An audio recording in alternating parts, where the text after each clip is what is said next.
my good friend Andrew Bustamante back in. Thank you for coming in, man. Man, it's awesome to be back, dude. I didn't realize all about you before because you were number 62, or it might have even been 32, Rob. I mean, it was a long time ago. It was a while. You were running with the CIA with nukes, Air Force, all kinds of stuff that I didn't realize. Well, back then, dude, it wasn't really relevant, right? The world was focused on a presidential campaign and who was going to be the new chief and what was going on. The economy was positive. Everybody was happy. And, now the whole world's talking about nuclear weapons. Yeah. Now the whole world's talking about war. Now the whole world's talking about recession, right? So stuff becomes more interesting, more relevant. Well, thank you for that bonus there. That plus, because you just dug me out of the hole. No way, dude. Before we get into all the cool stuff you're doing, all these school shootings and just shootings in general, with your CIA experience and everything else, do you think in a way, and I'm not like too conspiracy dude, it's just I keep seeing it happen. Yeah. So you open the border, wouldn't that naturally cause that? So if you're the government, and right now the admin wants to mess with the gun rights, right? That's one of their things. Right.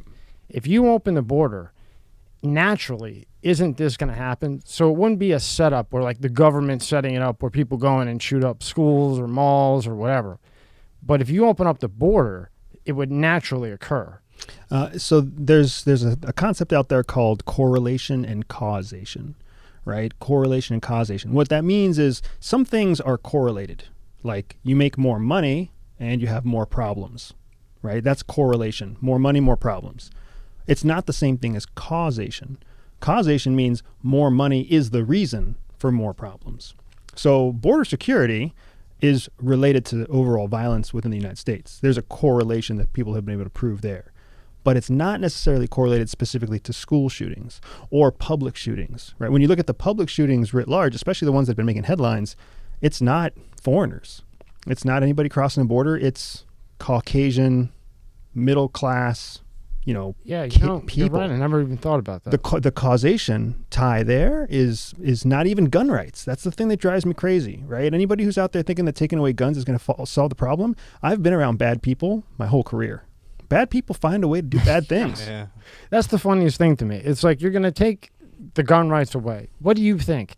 Somebody can't just go down the street and get a gun? It's not hard. And It's cheaper. They can steal guns. They can make guns. Man, you know how many people in Arizona make their own friggin' guns? It's nuts, dude. So my point is just to answer your question, I don't see the causation. I see the correlation, but not the causation.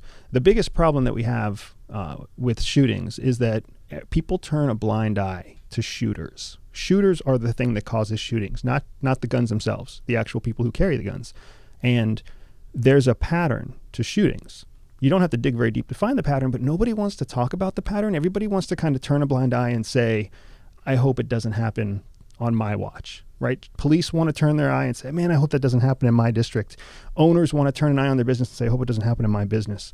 And when it happens, it's like the reverse of a lottery, right? You've got lawsuits and you've got deaths and you got disasters and you have whole scale local governments that turn against their police chief or their sheriff or whatever else. And it's just such a mess. An ounce of preparation would solve it all. But it's just when you leave it to the government can't justify that kind of spending. So you got to turn to private government. You got to turn to private business to find those visionaries to invest in shooter protection, shooter prevention. Wow, that makes sense. So basically, what you're saying is when a shooting happens, and I'm not saying this like it means nothing, but everybody is emotional, sorrow, everything else, but you never see them come on TV or do an interview as to, okay, this is how we can prevent this, or what were the signs 3 months ago? What were the signs 6 months ago? But then apply that to the law enforcement agencies that are observing things, right? Right. To catch it before it happens. But like you said, it's just, oh, another one today, this is terrible, and then just on to the next thing. They're not putting enough time into correcting the problem. Rather, they're just putting time into talking about it, and cleaning up the mess afterwards. So let me give you two examples, right? So the shooter in New York that shot up the Tops grocery store, right? So whatever. We don't have to even talk about the shooter or race, age, gender, any of that stuff, even though it's fairly stereotypical.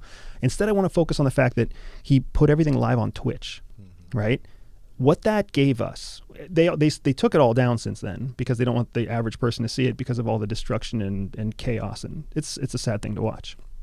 But if you get a chance to watch the footage, what you see in the first 6 or 7 minutes before he starts shooting are all the telltale signs of an untrained violent person. And they've got clear signs. If you get a chance to see, this is what Secret Service trains for. They train to see. Before a person pulls a gun on the president, they're trained to see what an untrained violent person looks like. What signs did you see in that video? You see shaking, right? Like, because their adrenaline has already dumped. As soon as they make the decision that they're going to attack, the adrenaline drop happens. That makes them shaky. It gives them tunnel vision. It makes them jittery, so they can't.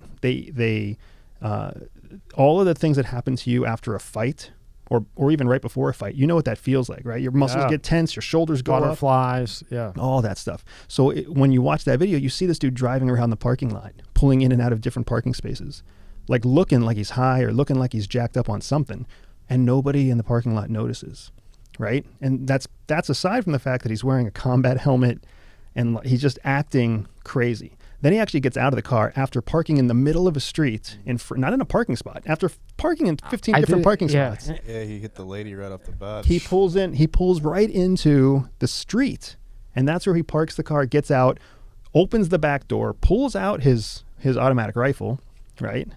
Or pulls out his assault rifle from the back seat, wearing his Kevlar, then shuts the door. Still, nobody's paying attention. Right? But there's people there, right? But there's people all over the place. And then that's when he starts his assault, and he shoots the lady that's closest to him. She's distracted trying to get keys to her car.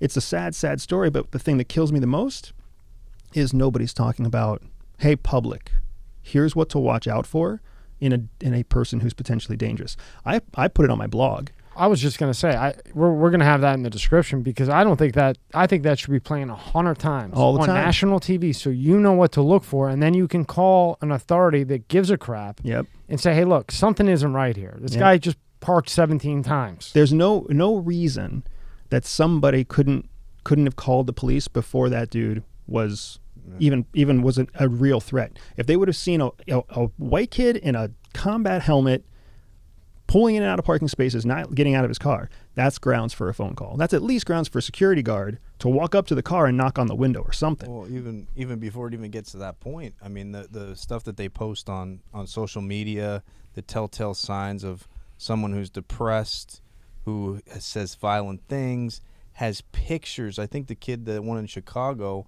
he had posted a picture online of, it was a crappy drawing, but it was what it was. It was like 2 police officers with guns on him and him laying in a puddle of blood. So where is the telltale signs and someone not reporting it if he's posting it online? People just laugh it off, I feel almost. Yeah, so you got the problem with shootings is that people treat shootings like they're a law enforcement problem. They're not a law enforcement problem. Law enforcement doesn't have the authority to take action on anything until a law has been broken. That's why they're called law enforcement. If there's no broken law, they're hamstrung. They can't do anything, right? You can be thinking about a murder. You can have plans for a murder. Technically, none of that is illegal. So if they come up and they come into your house and everything looks shady, like, I can't really do anything until this guy commits a crime. So shootings, premeditated shootings, those are actually an intelligence problem. You have to have the intelligence to know who, what, where, when, why, and how. That's what intel professionals do. And the average police officer isn't trained for that, right? Exactly right. So now, you never, until you just said that, I never heard that. Have you? No, but just question. So unbelievable. I get what you're saying with the police officer. Like they can't do that. But if people see stuff online, you can alert someone though, right? To say, hey, this might be some guy worth watching. Something's going on here. And then if, let's just say they have him under surveillance and he takes a weapon and he starts a drive, is that an intent then that they could make an arrest or still no? So, I love where you're going with it, Rob, but the challenge here is everything you just laid out is resource intensive. So the taxes that you're paying for your local police force, do you want them to be creating surveillance teams on every person who has a questionable social media account, right? Do you want your police on stakeouts? Do you want them hiring private investigators to sit on stakeouts? And then do you want them raising your taxes so that they can follow around all these random people, right? Intelligence is about collecting massive amounts of information, like all the social media posts you're talking about, running them through some kind of calculated algorithm that rack and stacks them, like Google, right? Google can take all the information on the internet and basically associate it with a star rating to how accurate it is to your search query. Essentially, there should be a tool that can consolidate open source information and basically rack and stack it and say, this account is like a 5-star risk. This account is like a 2-star risk, whatever it might be. And then that should be able to flag someone somewhere. This episode is brought to you by Fiji. More than just water. This is not just rock. It's ancient volcanic rock that filters tropical rain, giving it double the electrolytes and its signature soft, smooth taste. It's not just water. It's Fiji water. Again, that's FijiWater.com/MSCS, $5 off and free shipping. This episode is brought to you by Let's Get Checked. I want to talk to you guys out there who are working out all the time but aren't seeing any results. Your commitment isn't the issue. You're going to the gym all the time, different body parts, everything else. Before you go and buy a new supplement, try a new diet, new routine, let's talk about your testosterone. Low testosterone can affect anyone at any age. And low testosterone will take away muscle mass and you'll gain body fat. So let's talk about today's sponsor, Let's Get Checked. They're the worldwide leader at home testing kits. You order the testing kit, it's delivered right to your house, discreet packaging, next day delivery. You send it back. Once it arrives in the laboratory, your results will be available in 2 to 5 days on your secure online account. So if you want to test your testosterone levels without leaving your home, visit trylgc.com/MSCS and use the code MSCS at checkout and get 30% off. The link is in the description at the top.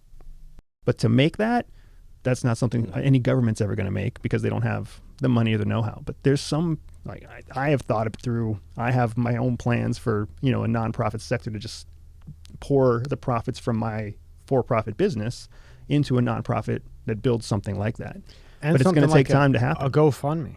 Yeah. I had a guy and he had a comic book. It was comic. It was really cool, but he just started it and he did a GoFundMe. He came on and he got what he needed to do, whatever. And now he's flying all around with this comic. And when he came in, he sold like 2 comics. Remember, Alex? Yeah. Now he's flying all around with this Star Wars Shit. animated comic. It was just awesome. really interesting, Yeah. But he did a GoFundMe and bang. But something like this with a GoFundMe, Andrew. I mean, who wouldn't pitch into that? I mean, the hope. Yeah, that's the hope, right? Because no one else is going to fix it. The government isn't going to do it unless an Elon or a Bezos or someone like that who's, but they're buying, big shit. They're not doing something like this. But if you recall, I mean, they started by solving problems that everybody thought was impossible to solve, Yeah. right? Yeah. Shopping online. How's that ever going to happen? Remember when NASA lost all of its funding and people were like, we're never going to space again. Somebody was like, I'll bet we could go to space and even have the rocket land itself on a platform in the ocean. yeah. That's the kind of person we laugh at, right? When Yeah. the idea first comes out, people laugh at that guy. Nobody's laughing now. Well, think 100 years ago, if somebody said, hey, there's going to be cars that drive themselves on electric, they'd be like, man, you need to go back in that cave and you just stay in the cave until that rock hits you on the head, Exactly. and 50, whatever. It just happens so quick. So here's the other thing about shooting that I think is really important, and nobody's talking about this. When COVID hit, it shut down the world for 2 years. You know what didn't stop? All those people premeditating shootings. If you just take a gross average of how many shooters there are in any given year, whether that's 15 or 30. For the first year of COVID, they lost their targets. They couldn't go out there. They couldn't do it. And since shooters are in large part shooting in order to get some kind of attention or make some kind of statement, they all got put on pause. So for 1 year, we didn't have our normal 30 shooters or whatever it might be. Move into the second year of COVID, stuff was still shut down. Another 30 shooters are born with some sort of issue or some sort of disability, and now they want to go make a statement. Well, now you got 2 years of backlog shooters. This year, things open up. And what are we already seeing, man? The summer season, the numbers all prove it. The summer and the fall is prime shooting season. And as soon as this summer hit, that's when you started seeing the big mainstream shooters start taking action. We looked it up the other day. What was it? It was like the average is 23 a year. And right now, what was it, 26 or 27 already? So that makes perfect sense. Yep. And once again, Andrew, nobody's talking about that. Nobody talks about it. That does make total sense because you got 2 years of backlogs, basically, that were premeditating, and now they're just coming out. So it would be technically would be double. Yep. So if you say 50% decided, maybe not such a good idea, you're going to get the normal average. Really, exactly right. Makes so total sense. You can expect between now and the end of the year another 10, another 15 or so. Exactly right. So I got a question. I come from a news background. I used to work in the news, and when there was a shooting, a lot of the times, of course, you're reporting the news, so you're reporting 10 people dead. What the information police are giving you, and then you find out the name of the shooter always, right? So what they would do in the news was they would say it the first time or however they were doing the newscast, and then they would just refer to the person as the shooter because they didn't want to keep glorifying his name and his name and his name and his name and his name. Do you think sometimes that maybe psychologically the media is not responsible, I hate to always use that word, but somewhere along the line, the media, by constantly saying that person's name, they get this glorification, or they see somebody else do, they get a glorification. They know, man, if I do this, like, my name's going to be out there, and maybe that's a way, you're never going to stop this, but. Yeah, so I would say it's less about the media and more about, you're right that the shooters are motivated by the idea of essentially topping the last shooter. That's what they're all kind of shooting for, right? Yeah. No pun intended. They're all trying to achieve the objective of causing a bookmark that makes them historical when they can't do anything productive to be historical. Whatever their agenda might be, whether they're racist or whether they're mentally unstable or whether they believe in aliens or whatever they might be, they're trying to bookmark their place in history with a violent act. And then to them, that would be them going down as a legend. Correct. Right? Correct. And then it's all worth it. They don't really care whether the media says their name 5 times or 500 times because they know that for the rest of history, their name is associated with this event. And that works until the next violent act kind of supersedes them. That's why you still hear people talk about Parkland. You still hear people talk about Sandy Hook. You still hear people talk about the marathon here all the time massive, the massive tragedies. All the folks, there are lots of people who died in smaller events, smaller mass shooting events, and those shooters have been forgotten by history. So that's why the people who are really the most dangerous ones, premeditating this, they're walking through and they're doing the metrics. They're casing and planning and taking a very amateur but still calculated approach to how they carry out their attack. And I would imagine too, Andrew, they're probably thinking, you know what, they're going to make a documentary about this, like they did. Who was the guy? And it was actually a great movie. If I was an agent, I'd hate that movie. What was the guy that was, I forget what it was called. He was writing the symbols and it took forever to get him. Oh, yes. What was that guy's name? You know what I'm talking about, right? It was a Kodiak killer or something? The Zodiac. Zodiac. The Zodiac. Now, they made a movie out of him. Yeah. Now, look what that guy did. Well, and then we're talking about movies, right? There's entire television channels that specialize in true crime. There's podcasts that specialize in true crime. So criminals are being... educated. They're essentially realizing, hey, I can live on forever as a legend in this thing. And it's not like I'm going to do something else. I'm never going to. They've already given up hope on doing something productive or constructive for mankind. So they're trying to find something else. They're already not mentally stable. It's very hard. I was talking to somebody recently. I love my brothers at FBI. FBI is a great organization. But FBI, they're trained to be good guys. CIA, they train us to be criminals. They find us, they profile us, and then they train us to be criminals all over the world. Anytime you want to come back, let me know. You and Rick, anytime. So we learn to think like wolves. So we see these folks and we're like, oh yeah, it makes total sense. Makes total sense why they're doing what they're doing. And here's the 5 things that they would have to do before they did that thing. They'd have to case the location. They'd have to watch the security guards. They'd come in the morning, come in the evening, come in on the weekdays, come on the weekends, come when traffic's high, come when traffic's low, come on holidays. This is, if you know how a criminal thinks, you can absolutely reverse engineer their entire attack. But then you get back to the question of, is it worth it to invest in that, or is it worth it to just do this and hope that of the 15 people that are going to shoot up a big place before the end of the year, like, I really hope that's not my place. Let's hope. Well, me and you want to take action and say, let's stop it and robbing people that are using their brains. Other people are just going like this as if this is going to stop what's inevitable. Right. So you think basically it's just a backlog and it will level out back to the 23, 26 that it always has been, unless... Well, unfortunately, I don't think it will back down, because when you have a surge like we're going to expect this year, and then next year you can expect another surge, what that does is it makes it so that all those folks who are on the fence about whether or not they would ever pursue that, it motivates, incentivizes them to get a little bit more aggressive. And then when you add to that, the real problem in our country is that we ignore mental health issues. And mental health issues are what drive people to do mass violent acts. So as long as we turn a blind eye to mental health, spend all of our money and time talking about gun control, spend all of our money and time complaining about the police, we're not, I mean, oh my gosh. And then the best part is, to top it off, you do go get mental help and they give you a drug that the doctor is getting a kick from the drug company with Big Pharma. So that doctor is going to give you a drug that you're going to need another drug for the side effect.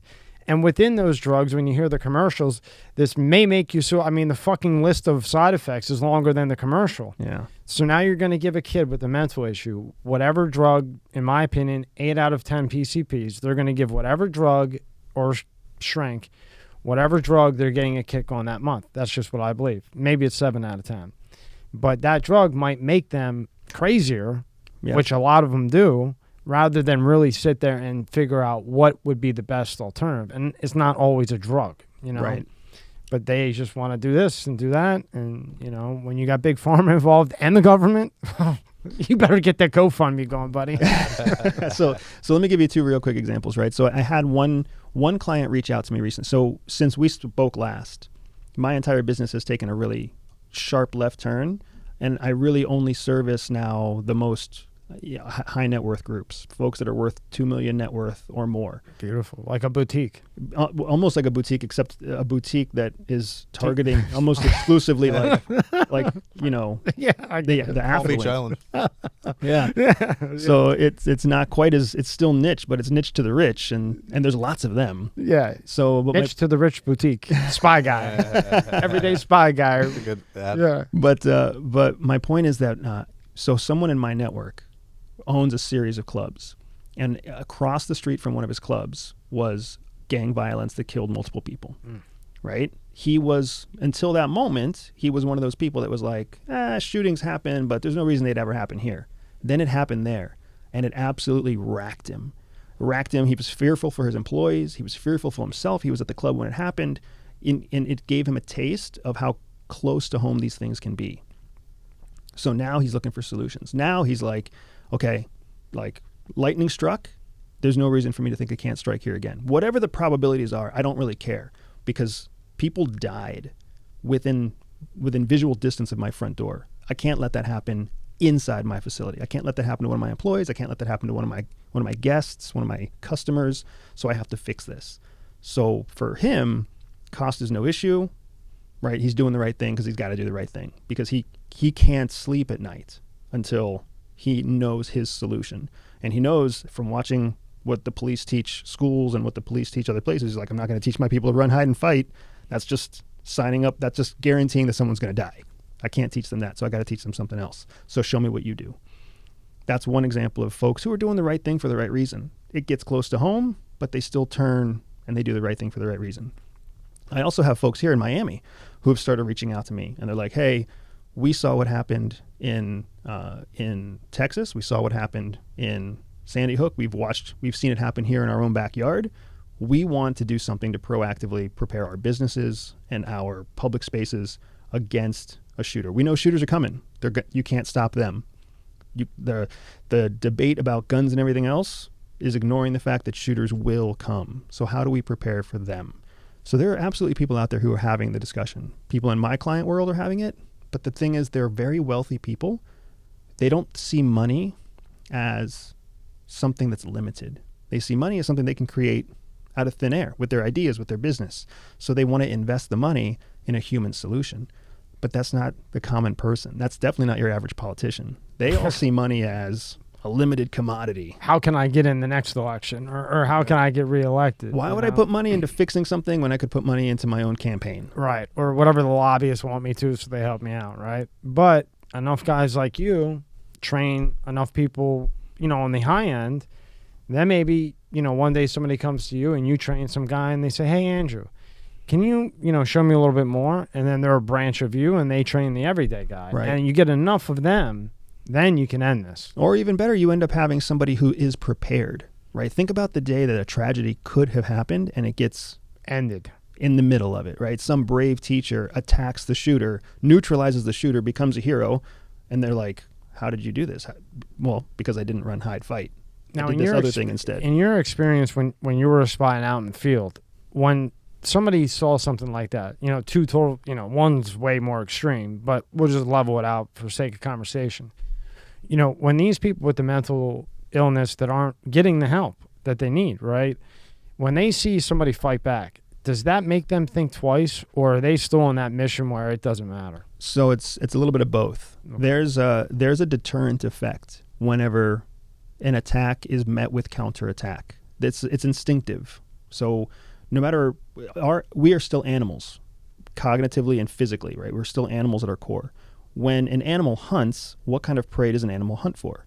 The weak and vulnerable prey. We want the high probability win. Nobody goes out there intentionally finding a fight with a bigger, badder bear. Right. That only exists in UFC. Yeah, right. Right, with promoters. And 200 years ago with DMT active in the brain. That's how they killed those fucking tigers back then. I don't care what anybody says. And all those mushrooms in Jerusalem. So that's what we did and we are wired to hunt weak or vulnerable. As soon as something fights back, it triggers something in our brain, our own fight or flight instinct that says, whoa, I underestimated this thing. Now I want to back away from this thing because there's no reason for me to hurt myself. I'll just find a different target. Right? This is vicious. So I'm going to let this thing go, and I'm going to go after something else. If you've ever gone face to face with a growling dog or a snake that coils up, if you've ever done anything even with a squirrel, how many times have you seen like a small animal, like a squirrel or a bird, get angry? And what do you think to yourself? Let me give that thing space. I'm going to back off. What the? Right? Like yeah. You're 300% the weight of a small dog. You're whatever, or a squirrel, whatever it might be. You out-dominate. We are the alpha apex predator in the world today, but we will still back down from a squirrel that's angry. That's our instincts working the way it's supposed to work. So when a shooter comes in untrained and somebody threatens that shooter in return, that's an immediate deterrent. That shooter's going to back down, pick a different target, go somewhere else. Mix that along with the physiological effects of what's happening to them, and now if the person making the counterattack can put themselves in the brain of a shooter and say to themselves, oh, that shooter is going to have tunnel vision. That shooter is going to have poor front sight, rear sight control. So their aim is going to be off. They're not trained in how to handle this. They're going to be energy depleted from their heart rate and elevated body temperature.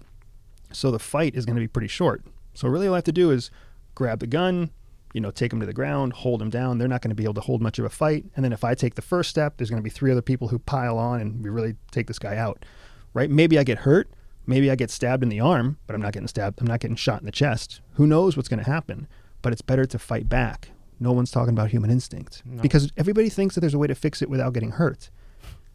I mean, it's just a joke. Ask any soldier out there. Yeah. Soldiers don't go to war thinking, I'm going to go fight and not get hurt. Yeah, like I'm not going to get a Band-Aid, right?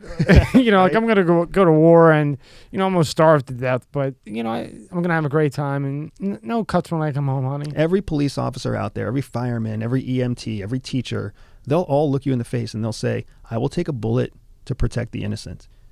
They really will. Why are we making them take fatal bullets? If you want to take a bullet for my kid, you're a hero. I don't care if you get shot in the hand, in the leg, in the head, you're a hero. Let's just train them how to get shot somewhere where they can keep the fight up instead of forcing them to stand there with their hands up and try and be a human shield and get 2 in the chest. That's just not equipping them for success. Yeah. And the other thing that your class provides, which we're going to get to all that, is that, I think maybe this one in Texas, and if not, many other times, if you're a cop, number one, you're already defunded. Okay, you have a family. You got to think twice about going in there. I mean, the school's different. I would say fuck it and go in and just blast because it's kids. But in a different situation, I don't know. because you're getting defunded, and then not only are you getting defunded, if you pop somebody who has a gun, but say he didn't point it at you or it wasn't loaded, well, you don't know, and you shoot him, guess what? Lawsuit. Now your family gets tortured, you get tortured. Who's gonna take that shot? I mean, yeah, a lot of brave men would, but when they do, there's that good possibility that they're going to deal with lawsuits and everything else, because the media doesn't ever play, hey, Andrew went and saved this kid. You know, hey, Andrew, who's white, went and saved this African American, or this African American cop went and saved this, you know, Caucasian man. They never say anything good. It's only the 7 bad cops out of a gazillion. Right. And then that causes that stereotype where, as a cop, I mean, I couldn't even imagine being a cop right now. Like, do you or don't you? Yeah, and that is where I will, Rob, kind of point my finger at the media a little bit, because the media is forced to sell. They're the ultimate salespeople. We think that the media is supposed to be unbiased and fair. Yeah. The day of them being unbiased and fair went away already. Yeah. Right. That was actually a law. That law got overturned, and it was heyday after that. Right. Like 72 or 59 or something ridiculous. Yeah. Right. Whenever that fair it was like practices or Fair Freedom Practice Act or something crazy. Right. That thing went away. So now they just have to. They're just pitching. They're pitching, and they're promises. They're selling headlines in the hopes that headlines turn into readers, and readers turn into buyers for the advertisements. That's what they're trying to do. So good news doesn't sell. No. Good news gets skipped. Good news, you see it on the headline. Hero saves 5-year-old girl. Oh, that's nice. Next story. Right? Murderer kills 15. Let me read the details. Oh, yeah, we got to go to that. And meanwhile, if you didn't know, you would think that the Ukraine and Russia war is over. Yeah. If you didn't know, you would think it was over. Somebody asked me this morning, hey, is the war still going on? Man. Because they never play it, right? Because like you said, it was good for ratings for a while, but now it's, you know. And now it looks bad. Now it looks bad. And you don't even really know unless you dig. Yeah. You know? Yeah. So what made you decide to join the Air Force? That was a very practical decision. 1999, right? Yeah, 1998. 1998. I graduated high school as a brown kid in rural Pennsylvania, and That's right. Yeah, and there was with us. Yeah, man, and there was no. I was not going to go to Harrisburg Area Community College. It's not, I mean, I know that my guidance counselor, for everybody who remembers guidance counselors, are they still a thing? I don't know if high schoolers Yeah. still Yeah, have they guidance. still have 'em. Yeah, I hope they're less worthless than they were when we were kids. I went to Cedar Crest. Do you know? Oh, yes. Yeah, Lebanon, Pennsylvania. I was just in Lebanon Were you? just like 2 weeks ago. Did you know Carlisle, Pennsylvania is now Yeah. a cool place? Carlisle's a cool place. What? When? Time to go back for a visit, right? Yeah. Carlisle, PA? Yeah, right? That used to just be nothing. Just a bunch of nothing. So I was a Farm. brown kid in rural Pennsylvania without any hope of like going anywhere special, and my parents didn't have any money saved up, and it was very clear that they were like, you're going to join the military or you're going to get a job, or you're getting the one hell of out of those the things, house. huh? At So- 18, you're out, right? Right. So they've been telling me that since I was like 16. So about 16 and a half, 17 years old, I was like, man, I got to figure something out. And that was when I realized there's this thing called service academies. I had a good GPA in high school, and I didn't realize how positive affirmative action was on my side at the time, because it was 1996 or whatever, whenever I made the decision. And that's why I just started applying to the military academies: West Point, Naval Academy, Coast Guard Academy, Air Force Academy, and then Air Force Academy got back to me. And that was when I was like, yep, let's go do the thing, because I'm getting the hell out of here and I'm not staying with my parents. Nope. Yeah. And what are some of the requirements or tests that they put you through for you to be, you know, the pilot? Yeah, so to get into the Air Force Academy, I had to go through like a physical exam. My grades had to be assessed. I had to get sponsorship from a congressperson or a senator. Really? Yeah, so that's really where things got kind of hinky for me, because anybody can write a report. Anybody can write an essay. Anybody can talk about, you know, why they would sacrifice their life to protect their country and write about American freedom. But it's totally different when you've got, you know, 200 people in the state trying to get 2 spots from one senator.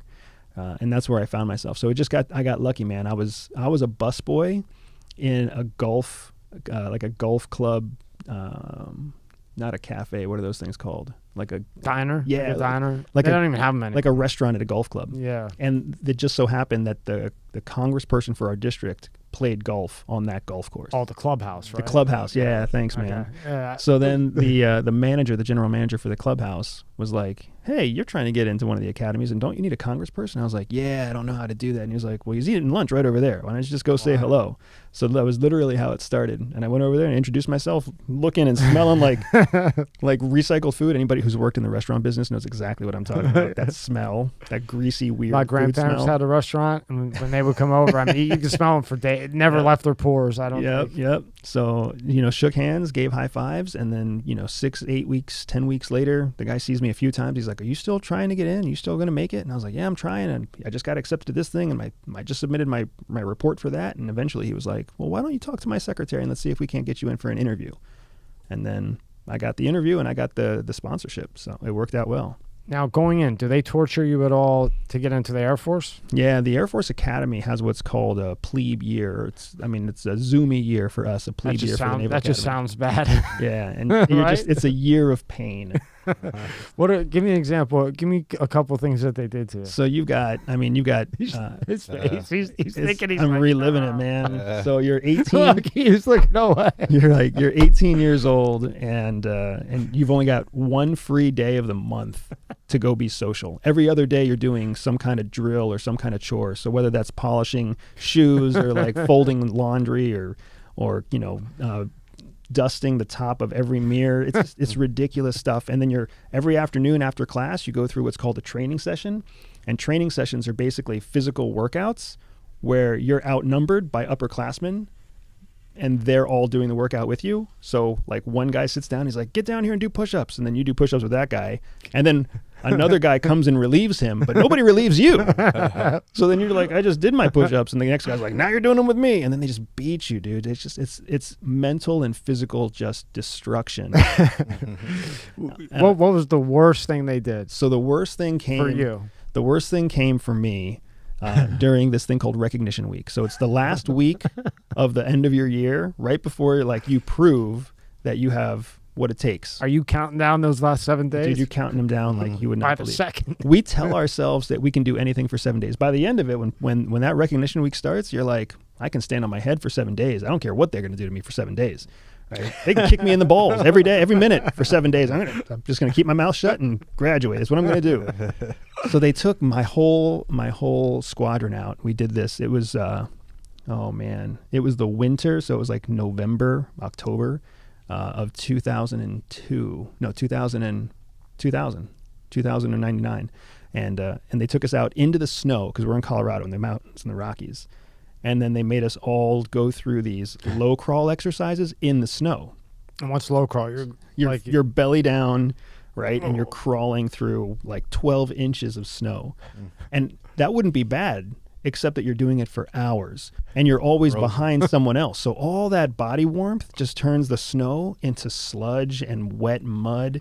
And you're just caking it all over yourself. And they roll you on your back. And then you're doing it with your mock M16, and you're rolling on the you got back. a mock M16. Oh yeah, on you too. because they can't give us a real one. Yeah. It's going to end real quick if they give us a I bet it's the same weight though, right? Yeah, As exactly. you're sliding. So we do all this garbage, and then they put us through like these mental exercises where we're reciting knowledge and doing these things that we memorized, and you're just sitting there freezing. Like you can feel the hypothermia setting in, and they're just waiting for you to bail out because hypothermia is setting in. So they're just sitting there, standing there. And you're standing there at attention. The wind is screaming, and they're bundled up in all their Arctic gear. Yeah, And they're you're good. They got the cup of coffee and the hot chocolate. So this one kid, his name was Clayton. What was his first name? James? I think it was Jim. Jim Clayton was like a star, like an all-star performer in our squadron. Really awesome kid, like skinny Mormon kid, but tough as nails. And he started shaking, like that scary kind of shaking where you're like, that can't be real. Right? He had gone hypothermic and his whole body was shaking. And then just like a tree, like a log in the forest, he just tipped over and just fell flat down on the ground. And then everybody lost their shit because they were like, oh my gosh, we actually may have just killed this kid. So they like drag him out and they get us all back into like the warmth of the building or whatever, and the EMTs come and Clayton was fine. Did Like you, I said, did dude's you tough thank as nails. Clayton? I would have thanked him. I'd be like, you got us the fuck out of there. but what ended up happening was a switch flipped in my head where I was like, that dude's awesome. And every one of these other guys that put us through this, they are total assholes. I was like, well, this didn't teach me shit. This didn't teach me anything about leadership. This doesn't teach me how to be a better soldier. This doesn't teach me anything except how bad ideas are in groupthink. And here's 18 idiots who just about killed the highest performing person in the squadron. And was that the purpose of the exercise, do you think, or it just naturally happened? That's just what happens when you let 20-year-olds beat up 18-year-olds. Yeah. They call it a leadership laboratory, man. All the academies, the military academies are just, maybe they're better now, but they used to just be these broken examples of failed leadership, because you can't let students raise students. They made a book about that. It was called Lord of the Flies. And kids don't play along very well with other kids. And, when you take away all their freedoms and you stick them in a building and you turn your back on them, they just beat each other up, man. There's terrible things that happen. Yeah. This podcast is brought to you by Monster Energy. Tear into a can of the meanest energy drink on the planet, Monster Energy. It's the ideal combo of the right ingredients in the right proportion to deliver a big bad buzz that only Monster can. Monster packs a powerful punch, has a smooth, easy drinking flavor. Athletes, musicians, co-eds, road warriors, metalheads, geeks, hipsters, and bikers dig it. You will too. Monster Energy is more than just the green OG. Monster has Monster Ultra, Juice Monster, Monster Hydro, Rehab Monster, Dragon Tea, Monster Max, Muscle Monster, and many more. Buy on Amazon, buy on Walmart, or go to monsterenergy.com and believe me, you'll find a place. Unleash the beast. Monster Energy. Now, when you get hypothermia, there's always something that's off. Like, the kid's got to have like a numb finger or something somewhere, right? Yeah, so his body temperature dropped. That's why he was shaking. And then he was most likely also euphoric, like his brain had started to shut down a little bit, and that's why he wasn't saying anything. And it was all most likely it was his intense self-discipline that just made him bear through it and bear through it and bear through it until he wasn't actively bearing through it anymore. He had gone off to his happy place. I mean, you've met Navy SEALs. Mm-hmm. Anytime you meet a Tier 1 operator, they are all trained to go into their happy place. That's the actual term for it. Find your happy place and go there. And it's your way of intentionally turning off all of those pain receptors, and then you live in this imaginary place while all the pain happens to you. They teach it to you in SEER school. They teach it to that's why SEALs go through buds and terrible cold conditions. They just want you to go to your happy place. And those people who can turn on their happy place fastest, I mean, those are fantastically physically gifted people for Tier 1 operations. And then people like me who are terrible at going to a happy place. I just dwell in the shitty place. And I'm like, this really sucks, man. But somehow you made it, right? Yeah, but it's very different, right? I made it into intelligence. Thank goodness, man, because, I mean, they would have killed my ass in buds. Are you kidding me? And then you didn't waste any time because in 03 and 04, there was 100 people to pick to start mentoring coordinations and logistics and things like that. And you were picked. Yeah, so coming out of the Air Force Academy, 800 people graduate roughly every year. And then there's a program called the Golden 13. And they pick 13 people to stay back at the Air Force Academy and teach the next generation of students. And I got picked to be one of them. Now, before you get impressed, like some people are picked to teach math and some people are picked to teach like history and English. I was kept back for physical education. So I was teaching people how to, do push-ups and run and play golf and stuff like that. So I wasn't that impressive, but it was pretty awesome. You still got picked. It was pretty awesome to get picked, to be the kind of athlete that gets picked. But what do you think it was about you that, even though it was physical, right, math would have been cool, right? Would have been cool to be like, I was doing calculations about, how fast I could, drop a missile over wherever, But so what? You still made it, But what do you think it was about you? Like, why do you think you excelled so quick? Because 2 years prior to that, you're getting destroyed, or 3 years prior, you're sliding down a snow thing and a guy's almost dead. Yeah. So honestly, I think it was because I had self-discipline of the athletic type, right? So Clayton was able to take anything people threw at him with a straight face, right? You can imagine somebody standing dead still while you throw like tomatoes and apple pies at their face, right? That was his superpower. For me, I'd have my hands up and be like, stop throwing that shit at me, right? The difference was what I did was 24 hours a day. I slept, I ate, I did my homework. Like I built an entire daily routine around optimizing my physical capabilities in the gym.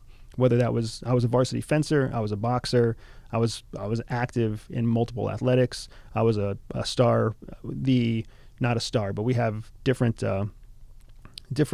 awards, like academic awards, military awards, and athletic awards. And I was one of those athletic award holders. So I had a high performance reputation physically. And I think that was the reason why was because I optimized my entire life around maintaining my physical health and physical capabilities. And I think when they saw that, they were like, oh, we need more athletes who work like him. So let's bring him in and he can teach our athletes how to do that. So that's why I worked with boxers and golfers and baseball players and, all the NCAA athletes that the Air Force had, because they knew that their NCAA athletes were the route to them getting more NCAA recruits to come in. Wow. And you did a lot of logistics, right? Yeah, I mean, it was the first time I started managing massive budgets because the athletic teams have $1 million budgets and more. So I'm like, 21 years old, and somebody basically gives me a checking account that's got $3 million in it. And they're like, yeah, you got to figure out when we go to Europe and when we go to Utah and who goes to New York and how we get to Chicago and buses and flights and hotels and insurance and all this other stuff. And I'm just sitting there like, yeah, I was reading that. I think the budget was like $4 million and you were under budget. And I'm thinking to myself, this guy goes from, you want to get out of your house, go to college, boom, you're in the Air Force. You get held back with the Air Force because they want you to mentor other people. And now you're doing a whole lane of logistics of how to budget $4 million when, I can't even a year ago you're flying a plane, right? Yeah. I mean, you're up in the plane.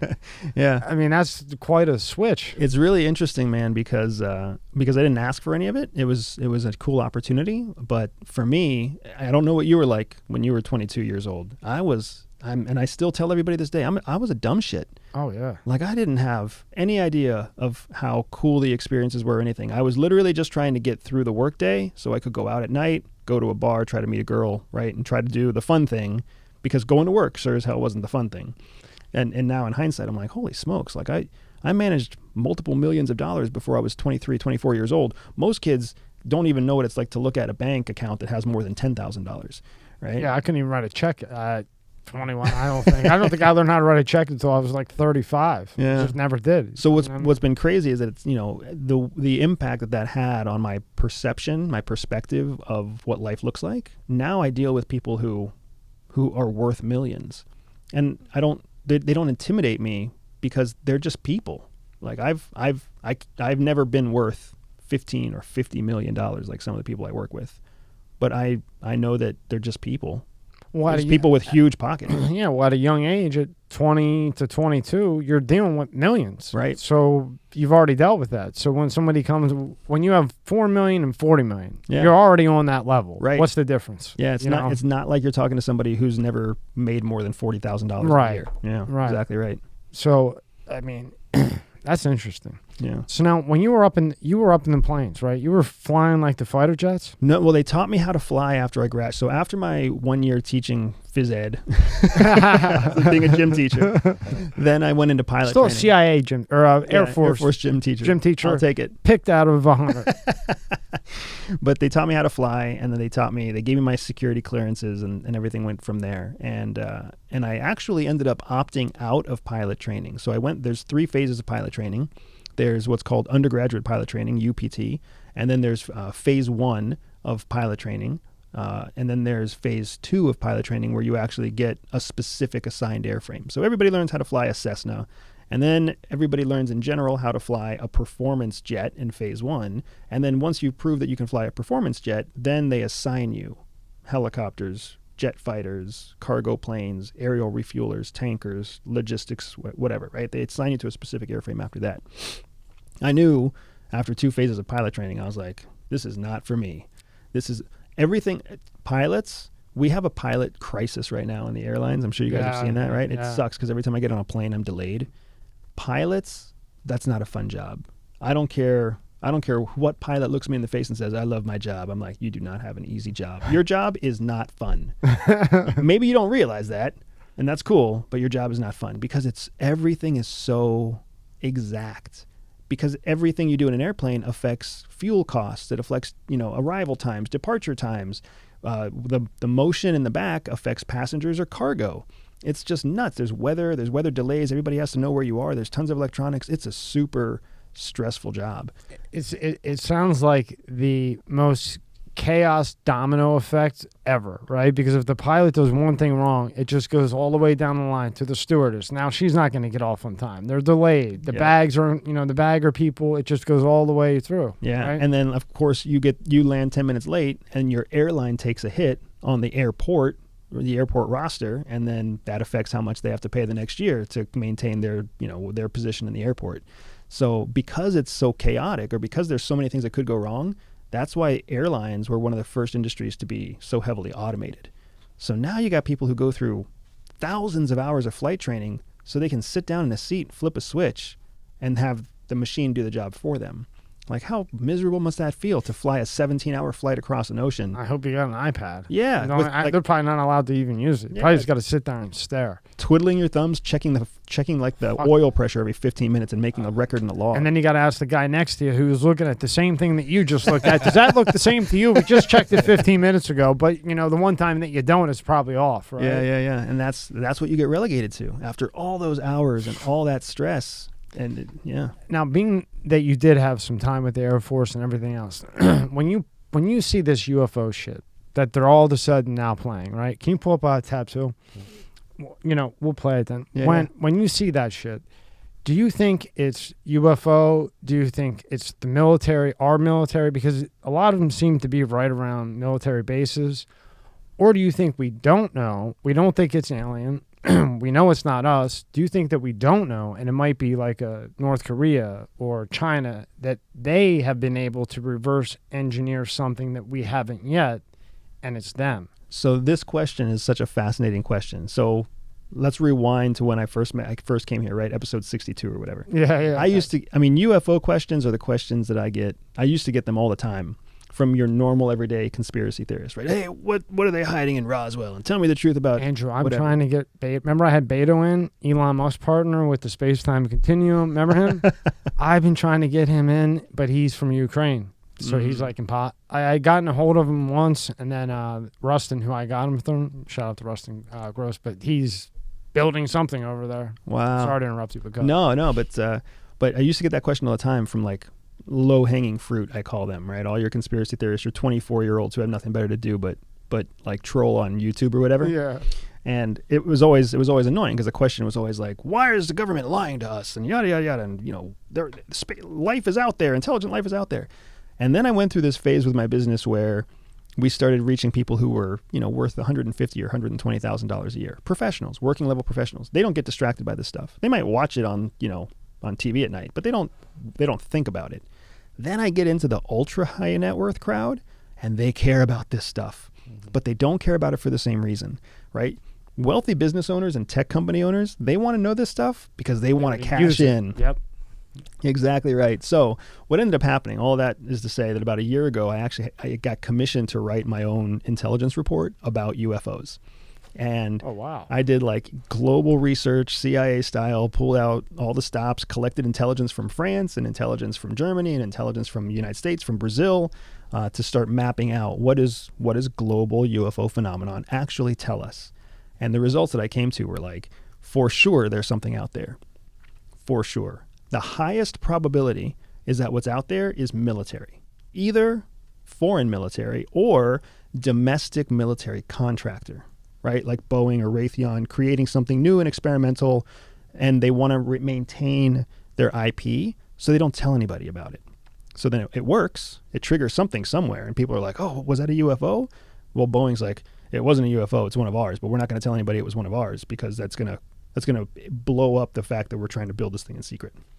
Until we can sell it to the government, right? And then it's already kept secret, and the government can keep it secret too, right? See, that's what I go back and forth with, because I do for sure think other life was here, because I studied Bob Lazar. Do you know what I'm talking about? Well, yep. You have to if you did that paper. And there's no way he's lying. How can somebody lie from 72 to 2020 with the same exact? Like, he never lied. His statements were the same. Did you find anything off about him? So I don't want to discredit Bob Lazar, right? But there's lots of things that can explain why somebody's story is so consistent over time. What I would say is more powerful is the fact that when people claim that they've seen or witnessed alien life, when that alien life is carbon-based in its description, that immediately gives me reason to pause. Good point. because why would we think that life is carbon-based? Why would we think that life in another planet in a completely different environment would be based on the same building blocks as us?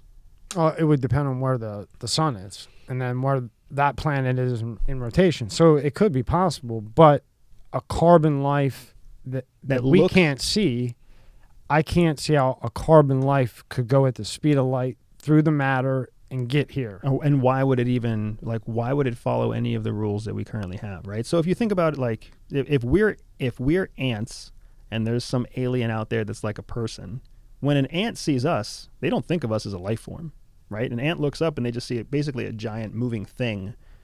That we look at clouds. What do we see? Giant moving things. We don't associate them as having any kind of intelligence because we don't know what intelligence is unless it's our type of intelligence. Now, I'm not saying clouds are intelligent life or anything, but what I am saying is if there's aliens out there, why the hell do we think they haven't already been watching us? Why do we think that they'd be visible to us? Why do we think that they would be the same size as us? Fly in vehicles that are shaped like our vehicles. Why do we think that their vehicles would move like our vehicles? Why do we think any of that? There's absolutely no reason. For all we know, in the deepest parts of the ocean, there's an alien already called an octopus, right? Yeah. And it's smarter than we think it is. For all we know, dolphins are aliens, right? We have no clue. We have no ability to actually conceptualize what a real foreign, a real extraterrestrial life form would look like. And anytime I hear someone describe an extraterrestrial through the lens of anything sci-fi, it immediately makes me feel like that person's subconscious has been influenced by media, not just news media, but like entertainment media. And it's digitizing, it's connecting, their subconscious is connecting what they know and what they've seen with what they don't know, and it's helping them process to an incomplete conclusion. Yeah, I don't think they would look anything like what they show because it would depend on the atmosphere, because the body would adjust naturally, like everything else. It would evolve into its surroundings. Right, and that's assuming that they even have a physical manifestation, right? Like Who the fuck knows what's energy and matter have a relationship, so it's nuts. So anyways, my point is that when I did my research, what I found is that the highest probability for all outcomes of UFOs around the world were tied almost exclusively to something that could be probabilistically explained through military or research and development with military application, because everything worked in a terrestrial way, with the exception of some of the atmospheric phenomenon where, pilots see stuff like clouds that take certain shapes or things that appear or disappear from like peripheral vision. So some of that stuff was really interesting to me. But for sure, the conclusion that I had was that we absolutely need to be looking to the skies more. There needs to be more attention. There needs to be more awareness. There needs to be more money, more effort to explain what's happening up there, because it's becoming a national security issue. Airline safety, passenger safety, national security, border security. When you think about if it's Chinese hypersonic missiles or if it's aliens from another galaxy, we should really be looking at it and trying to figure it out. And what a better way to distract, let's say it's military, because this stuff, I lean toward military. Other things is other things, but this, I lean toward military. Yeah. And what better way to distract and say, oh, it looks like a UFO. And then nobody's even thinking military. They're thinking UFO, and that totally distracts. Even the pilot doesn't know what the hell it is. You know what I mean? Because whether it's us or whoever, it's so secret that it's a UFO. They don't even know. And that there's no better way to distract, right? Yeah, I mean, it's easy to cover it up, and it causes all sorts of really unproductive, almost toxic environments, because now you have professional pilots who see things that they can't explain, but they don't want to be ridiculed when they land. So they just don't say anything at all. They don't file a report. They don't talk about it because they're like, I can't say that I saw something, and people are going to think I'm a wackadoodle. Yeah. Right. So instead, I'm just going to go ahead and forget that thing ever happened. And when the DoD came out with their report on UFOs, one of the main findings they had was that there's lots of sightings that happen that nobody reports because they're afraid of being condemned by their supervisors or their peers, taken out of the cockpit, put on ground patrol or ground duty. So they just keep their mouth shut. And that's not conducive to national security or flight safety requirements. You know what's funny? You can almost relate that to the school shootings, right? because you're not reporting what you're seeing because you don't want the backlash. Yep. And then the school shootings, you're not providing the proper training. You don't want to be the one to come out and say, hey, you're not doing it right. This is how you need to do it. There's kind of a correlation there with all this weird stuff that's happening, right? Look at you, man. That's the right word too, brother. I'm getting the wording down and everything. All right. Play this, Rob. Yeah. Even though Andrew's probably seen this 100 times. Just like when you see this, from the Air Force, like, what are you thinking? Yeah. The Pentagon just disclassified 3 UFO videos taken by Navy pilots. See, just when they say that tells me they're covering up shit. Look on the ASA. My gosh. They're all going against the wind. The wind's 120 knots from the west. Look at that thing, dude. What are you seeing there? So what I hear, if you'll pause real quick. Pause that, Rob? So I'm going into agency stuff, CIA stuff more so than military stuff, right? Listen to their voices. They don't sound scared. They don't sound surprised. They sound surprised. They sound entertained. Entertained, yeah. Right? Like, this is crazy, man. Look at this thing. So that tells me that this is not the first time they've seen something unfamiliar or foreign in the air. So they don't immediately see it as a threat. These don't sound like people who are seeing this thing as a threat to them. Right, and if you saw it for the first time, you'd be like, whoa, shit. What is that? Yeah, hey, look, there's something up here. I don't know if it's going to hit me, shoot Yep. at me. It's moving around. Exactly because you right. would be worried it's going to come after you, Exactly right? right. I think So- anybody naturally would. So these are pilots who have either seen this thing before or they've seen something else that they can't really describe, right? And the radio calls that we're hearing are them talking to each other, not them radioing into like headquarters to make an official report. Official reports sound like official reports, right?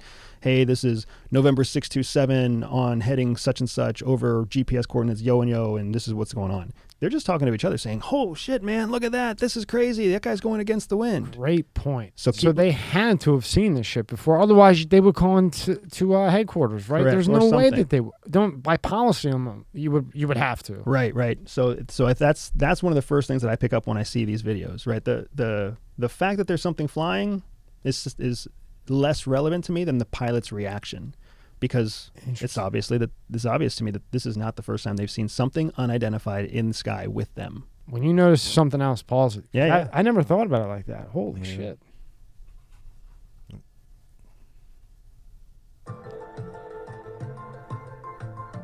The mysterious flying objects remain unidentified to this day. Like, what does that look like to you, Andrew? Yeah. Just like what would it be? That looks to me like some kind of delivery vehicle. A delivery vehicle meaning like a missile, a rocket. This was the crazy one. Because they move so fast, right? It dropped like 30,000 feet in a second. The videos were, I can't even read that. It looks like the little breath mint in large. Pause this, Rob. But white, oblong. See right there. She's watching that. That thing is going a gazillion miles an hour. She's like, hey, this looks like a breath mint. Right. You ever look at it that way? No. I never. That's I why. just, Yeah, that's why I they look call at it like this object that drops 30,000 feet in a second. Wow. Not, hey, it looks like a breath mint. I don't know what it is. I don't know if it's loaded with a missile that we can't see. I mean, So, that's what I would be thinking. A couple right? things are important here, right? And this is me getting a little bit out of school, right? Helping you get into the heads of the military. What you're listening to right now, the fact that they're calm, the fact that she's trying to come up with objective ways of describing it, this declassified footage is not the first footage. Think about that. The first footage would be like, oh shit, man, I don't know what this thing is. It could be a missile, it could be whatever. That's not what they declassified. What they declassified was video number 12, 15, 18, 25, 200. Who knows what video number this is? But they declassified something, but that doesn't mean that they declassified the first video of it.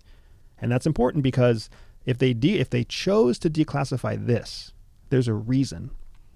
What's the reason? What benefit does the government have? What benefit does the Navy have for releasing this footage? What would you say? I would say that this is a Chinese hypersonic missile, and they wanted to send a message to the Chinese to say, we know you're developing something new. I agree with that. 100%. So we're going to send a message to the world. We're going to call it a UFO so it doesn't turn into a diplomatic issue. We're going to show the footage so that you know we're watching it. We know it's there, and there's all sorts of classified footage, classified conversations, classified documentation that we're not going to leak, but we're going to selectively leak this to send a message to you that it's out there.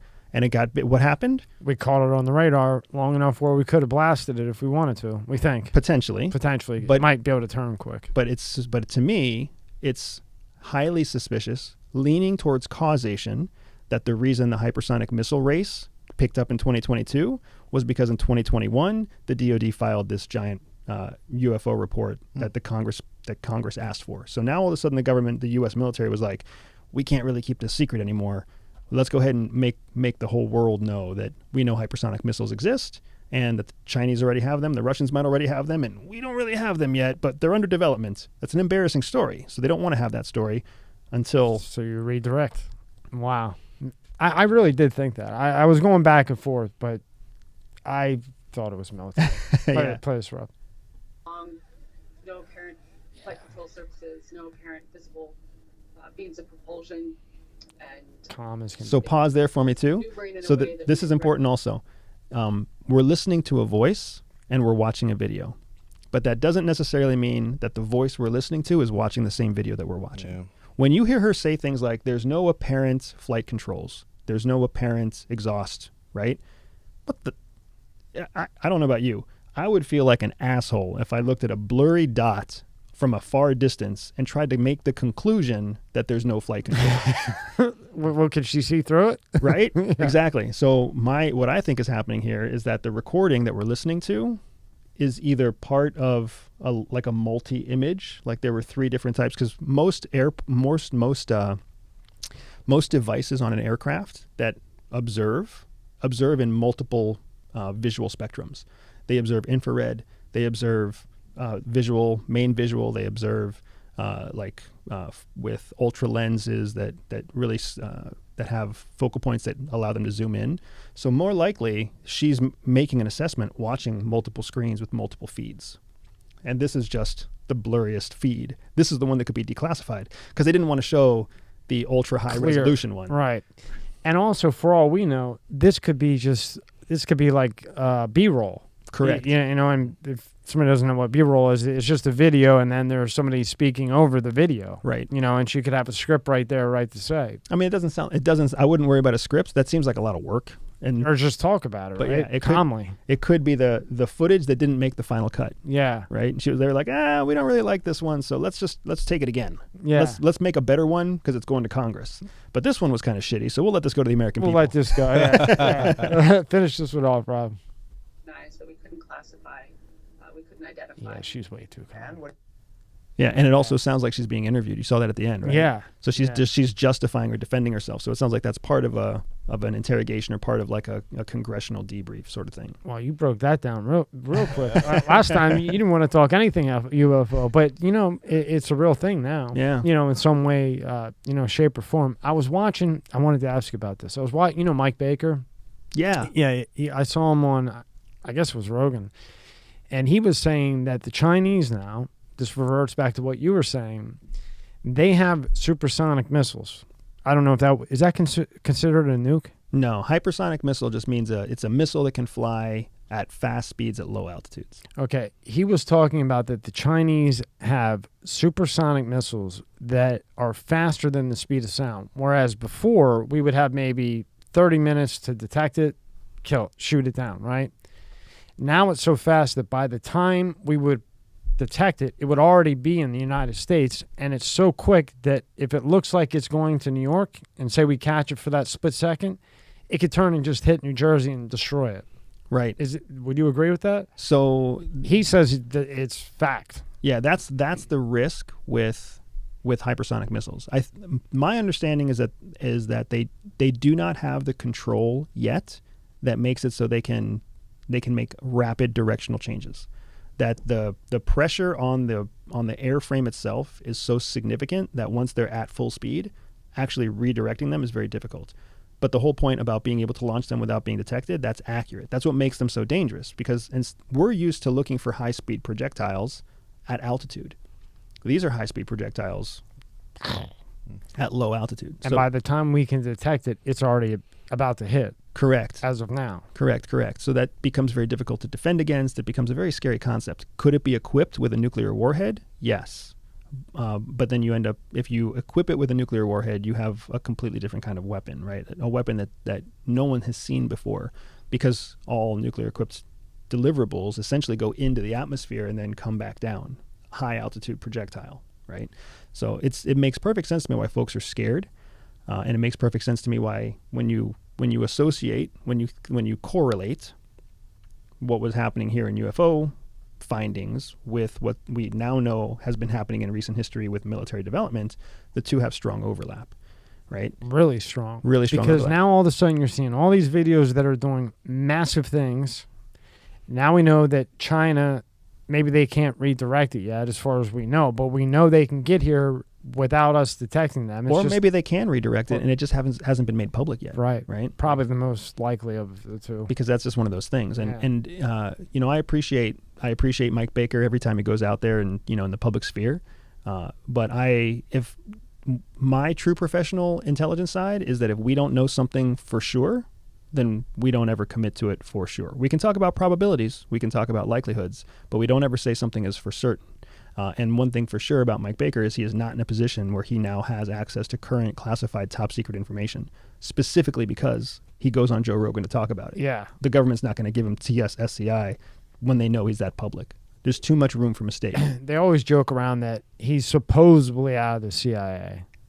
I don't know if he is or not. But if he is still in the CIA, like you said, they're not going to tell him, you know, the heavy shit if he's going on Joe Rogan. Like, if you were still in the CIA, would they allow you to come on a podcast? So Maybe they set might. somebody up. Yeah, they might. Get it They started. might. But I think the bigger thing is Glad you're not in the CIA. the bigger thing is Just kidding. there's very few people that were vetted by CIA. Like, that's one of the things that I'm very proud of with my own business and my own background, is that CIA has come out and said, yeah, he's legit, right? There's plenty of vetting out there that shows where it's happened.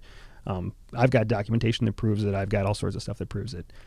I'm always a little bit skeptical of the folks out there who are like, oh, I used to be with CIA, but they don't have anything that proves it.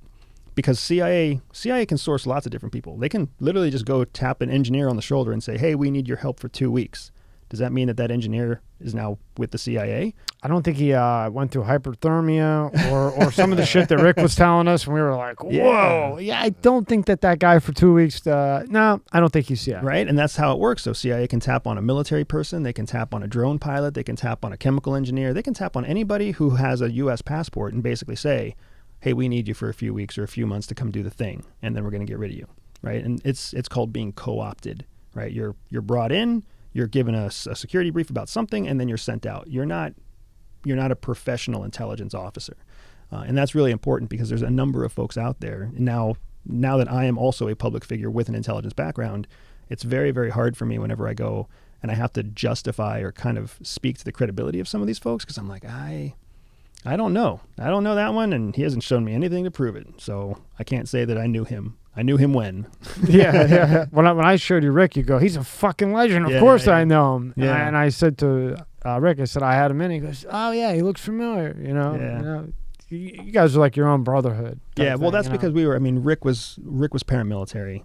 I was paramilitary when I left, and that's a really, really small unit. Right. And those are folks who operate under a different set of intelligence rules than your mainstream intelligence rules. And I was lucky because I was mainstream intelligence with an Air Force background at a time when our covert action wing needed somebody with an Air Force background. So that was the only reason I got to cross the barrier into the paramilitary world. But once you cross that barrier, then you start to see they just work differently. A little bit of a different world, huh? Now, how do you find yourself then in charge of nuclear missile operations? And you're the chief operation? Like, you're the chief in charge? Yeah, so I was the... What the hell exactly does that mean? Yeah, so... Other than some real serious shit. So... He was. So after the last assignment I had with the U.S. Air Force, they sent me to Montana, to Malmstrom Air Force Base, to serve as a nuclear missile officer. And Malmstrom is one of the bigger... There's only 3 really big ICBM bases in the U.S., and that's one of them. And while I was there... I was assigned to the command post. The command post oversees operations for all 200 missiles, and I was one of like 7 staff there. Well, the command post commander was like a high flying guy, like a really successful military guy, made it to major fast, was on the docket to make it to the next level really fast. So we called their people with a career like that in the military, we say they have their afterburners on. They're just burning through the ranks on their way up the chain. And he took a liking to me. We kind of revamped the way that we handled that program. And while he was there, he got called up and he was like, hey, I got to go do the thing. I got to go do the next big assignment, and they need me to backfill somebody. And he was a lieutenant colonel, and I was an officer. I was a lieutenant, a first lieutenant. And he looked at me and he was like, I recommended you. And I was like, I can't backfill you. Yeah. There's 2 ranks between you and me. I can't backfill you. And you go from Air Force to, like, just to put it simply, a $4 million budget with athletes, still big time, but and now you're going into the field of nuclear, nuclear missile operations. So he goes up to the colonel who's in charge of the base. Yeah, thanks. It didn't feel like it at the time. He goes up to the colonel who's in charge of the base, and he's like, yeah, I'm going to nominate my first lieutenant to take my place. And he's like, are you like, oh shit, I really don't want to fucking do this? So the colonel's like, I don't even know who this guy is. And you're like, yes, he's please. Like, I've got 150 first lieutenants here. Who's this guy? Who's this asshole? So they set up a meeting where the colonel interviews me, and he's just like, tell me why you deserve this job. And I was like, sir, I do not deserve this job. I was like, keep it. I was like, we did some cool stuff. We made things a little bit safer. I'm really proud of what we've built here, and I love the way our base works, and I love our country. But man, I'm a first lieutenant with 3 years of experience. The last thing you need to do is put me in charge of 200 missiles, where the people in control of the missiles are higher ranking than me. Right, the guys sitting underground. Boy, I bet they hated on you. Yeah, and then that colonel was like, well, nobody else is taking the job, so it's yours. Right. Well, all right. Yes, sir. Like, how many majors and lieutenant colonels had to say no thank you? Because that's a shit job. That's why they put their superstars in that job, because it's like, hey, come do this thing for 6 months, pay the penalty, and then we're gonna jump you 2 years ahead of schedule, right? So that was how I ended my Air Force career. As I'm sitting here as a first lieutenant, nobody can take me seriously. I'm on the phone with captains that are sitting underground for 3 days at a time. I'm like, hey, what was the thing that just happened out there? Like, are your missiles, what's your readiness status, and all this other stuff, and briefing the colonel and briefing the generals as they come in and doing dignitary visits. Like, get out of here, bro. Andrew, go. Exactly. Go, you're bothering me. And I'm trying to shine my 1 bar against the guys. Trying to get it shiny when you walk in, right? So that was how that, totally by accident. But, I did a good job, man. I had some really high accolades coming out of there. And they wanted me to stay in the Air Force when it was time for me to leave. And I'm pretty sure that it was the Air Force awards that they gave me there, I think, what really sealed the deal for me rolling into CIA. Because CIA, congratulations, thank you. But they saw me as something different than your typical officer. Even though in my heart, I was absolutely as typical and average as it gets. So what's a day in a life as a nuclear missile, I don't want to mess it up, operator and the chief at that? Like, what is a day? What's your day? So, like, you're in, you already, know what you have to do. You're 6 months in. Give me a day. Yeah, so the day in the life of your typical missile officer is it's a shitty day. And for everybody out there who's sitting alert on a missile, I don't know which camera to look at. Everyone out there everyone out there who's sitting alert or who knows they're going to be sitting alert, I feel for you, because it's a shit job. So it looks like this. At least this is what it looks like in Montana. Alarm goes off at like 4:30 in the morning. You got to get your ass out of bed. You're young and you're single for the most part, right? Some people are married and they're young, but you're always young because the job is shit. You can only get young people to do shit jobs. You get up at 4:30, you put on a uniform, you slap something into your face, and then you drive 40-ish minutes to get to the base. And then you go to a debrief or a pre-brief. They call it a pre-brief. And in the pre-brief, they're basically telling you, it's where you get your intel report about what's the status of nuclear forces around the world, because the purpose of our nuclear missiles is to counteract nuclear forces around the world. So, where everybody who owns nuclear missiles, wherever they are, China, Russia, France, whoever, where are those missiles pointed, and where are they as of right now? Once you get your intel brief, then they kind of assign you, hey, you're going to this missile operations center, you're going to this location, we call them silos in the real world, right? Missile silos. What they are, in fact, is launch control centers, LCCs. So, hey, you're going to Bravo 2 LCC, you're going to Bravo 3 LCC. What people don't realize is those launch control capsules, those launch control centers, are like 150 miles from each other. And they're all 400 miles from the frickin' base. So then they get their pre-brief at 6:30 in the morning, and then they'd grab 2 cups of coffee and they drive for 3.5 hours to get to their LCC. And then, and it's just you and your partner, the guy that you're going to be sitting with for the next 24 to 72 hours, right? And you got to find shit to talk about, and you got to listen to country radio or whatever else you can, because you lose cell phone signal after an hour, and you're out there in the boonies where there's nothing except missiles. So then you pull up, and every launch control center is underground, and above them there's a little house, like a mock house, and inside that house there's a cook and 4 or 5 police officers that protect the actual capsule that's 100 But it looks like just your everyday house. I mean, it looks like your everyday government house. But yeah. So you pull up to the silo, you pull up to the location, you walk into the house, you give your high fives, you order your chicken nuggets because the food is all shit, because you can't get to a grocery store because that's 4 hours away. So it's got to be frozen food or the food that you bring in with you. And then you go down this long 100-foot elevator, and you knock on like a 6-foot thick steel door. You share a little code word to show that you authenticate who you really are, and then the door opens and you go through a whole turnover. So if the 2 of you are replacing me and my partner, we show you guys, hey, these were the alerts that we got, these were the codes that we put in, this is what the last 24 or 48 hours look like. And then we shake hands, we hand over the key, here's the key for this missile, and then my partner hands over the key to the other guy, we leave, you shut the door, and then we go up the 100-foot elevator, high five the cooks on the way out. 100-foot elevator? Damn. High five the cooks on the way out, high five the police officers, and then drive our 3.5 hours back to then go right back to the same base and sit there for another 1.5 hour long post brief. Here's what we did on alert, right? And here's how much our life sucked. And then you go home, take a shower. You can't wash off the smell. There's a very serious smell down there because you have to keep the computers cool, and you keep the computers cool with a saline solution that pumps through the air conditioner. It's just like a submarine.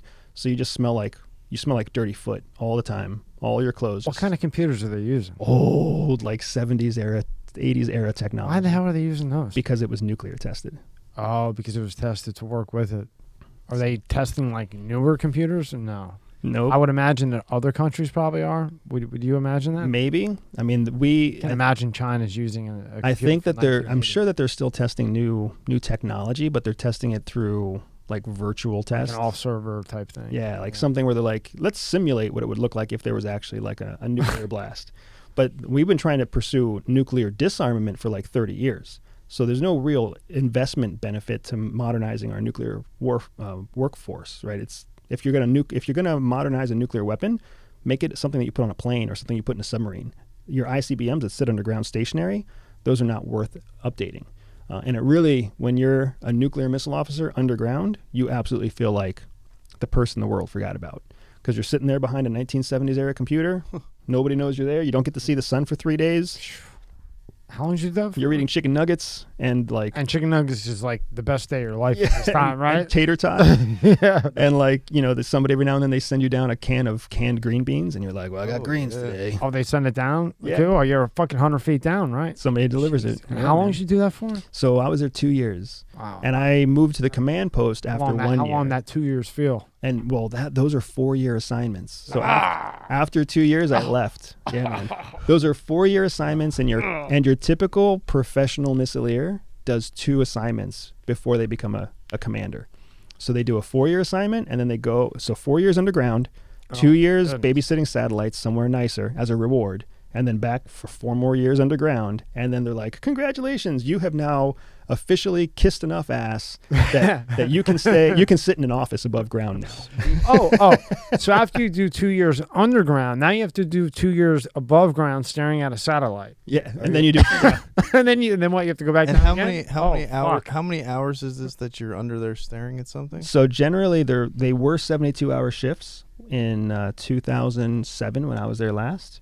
I don't know if they've moved back down to 24-hour shifts or if they're still at 72-hour shifts. And are you able to bring a deck of cards? Oh, yeah. Yeah, I mean, because I can't imagine staring at something for 72 hours. According to Air Force policy, you're not supposed to bring anything that could become a projectile danger in the event of an explosion. So you can't bring a coffee mug or something that might get might get rattled around inside the LCC if there's an actual missile strike. That sounds smart. Yeah, so like a deck of cards, a book, that kind of stuff is good. Then the best part about being down there is they have these TVs, these 1970s era boob tubes that are like bolted into the machinery, and they've modernized them with DVD players. So we would come out with like an entire season of Scrubs or Bones or Nip Tuck or whatever the show was back in the 2000s, right? And we would watch an entire season in 72 hours. That was the binge watching before Netflix even existed. There you go. When you came up to the atmosphere, were you praying to God that there was a hooker walking around somewhere that got lost? I would have been. So I didn't tell you. So when you came back up, you're underground for 3 days. You come back up for 2 days, and then you go back down again. Can you imagine that for 2 years? You do that 3 or 4 times in a month. And then you have these other requirements that you have to meet. You go through like simulators and you go through various updates and you take quizzes to make sure that you're fluent on all the stuff, right? And then of course you have your leave time built in there too. But basically in the course of a 30-day month, you're going to spend somewhere between 9 and 12 days underground. You're going to spend between 6 and 8 days like recovering from the other days that you're underground.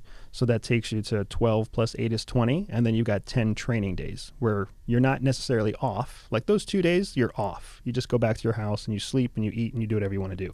And then the other 10 days, you're back in the office in uniform every day and you're doing your quizzes, you're talking to your bosses, you're working on your career, you're doing your career development stuff, right? But it's nice because where most people will get, 6 to 8 days off, depending on the weekends, you get 8 to 10 days off, generally speaking, depending on how much alert you sit.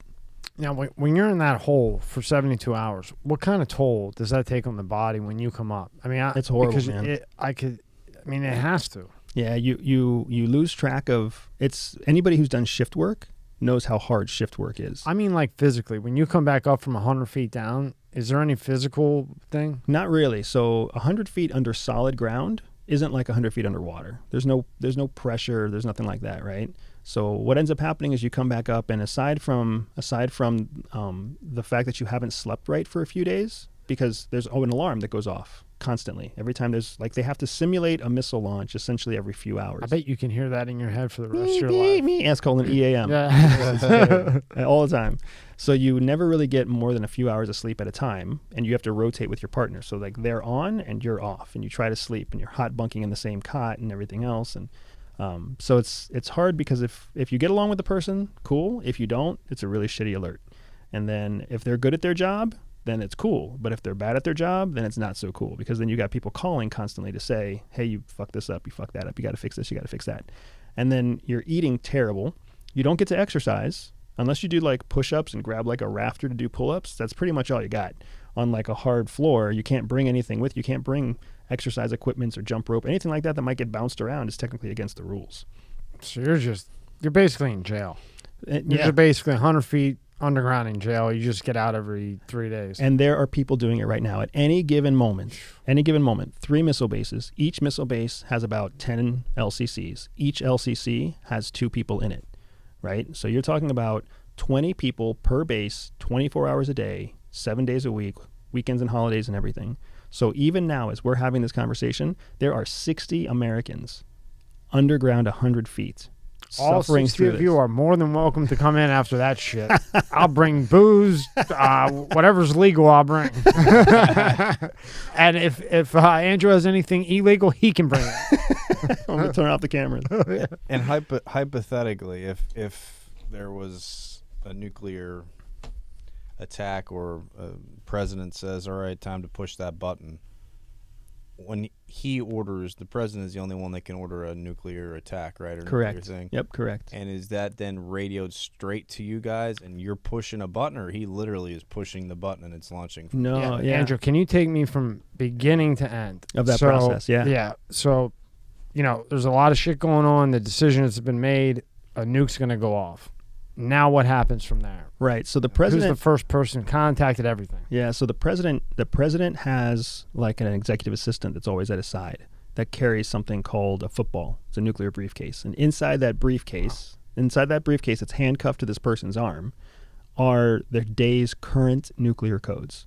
So the nuclear codes themselves change, and it's classified. I don't even know how often they change: hourly, daily, 2 weeks, every whatever. Wow. But there's an actual plastic case, like a, it's hard to even explain, Almost like a cell phone. Like a cell phone. Okay. Imagine a cell phone that you could crack in half, and inside is a piece of paper, and there's a code on that paper.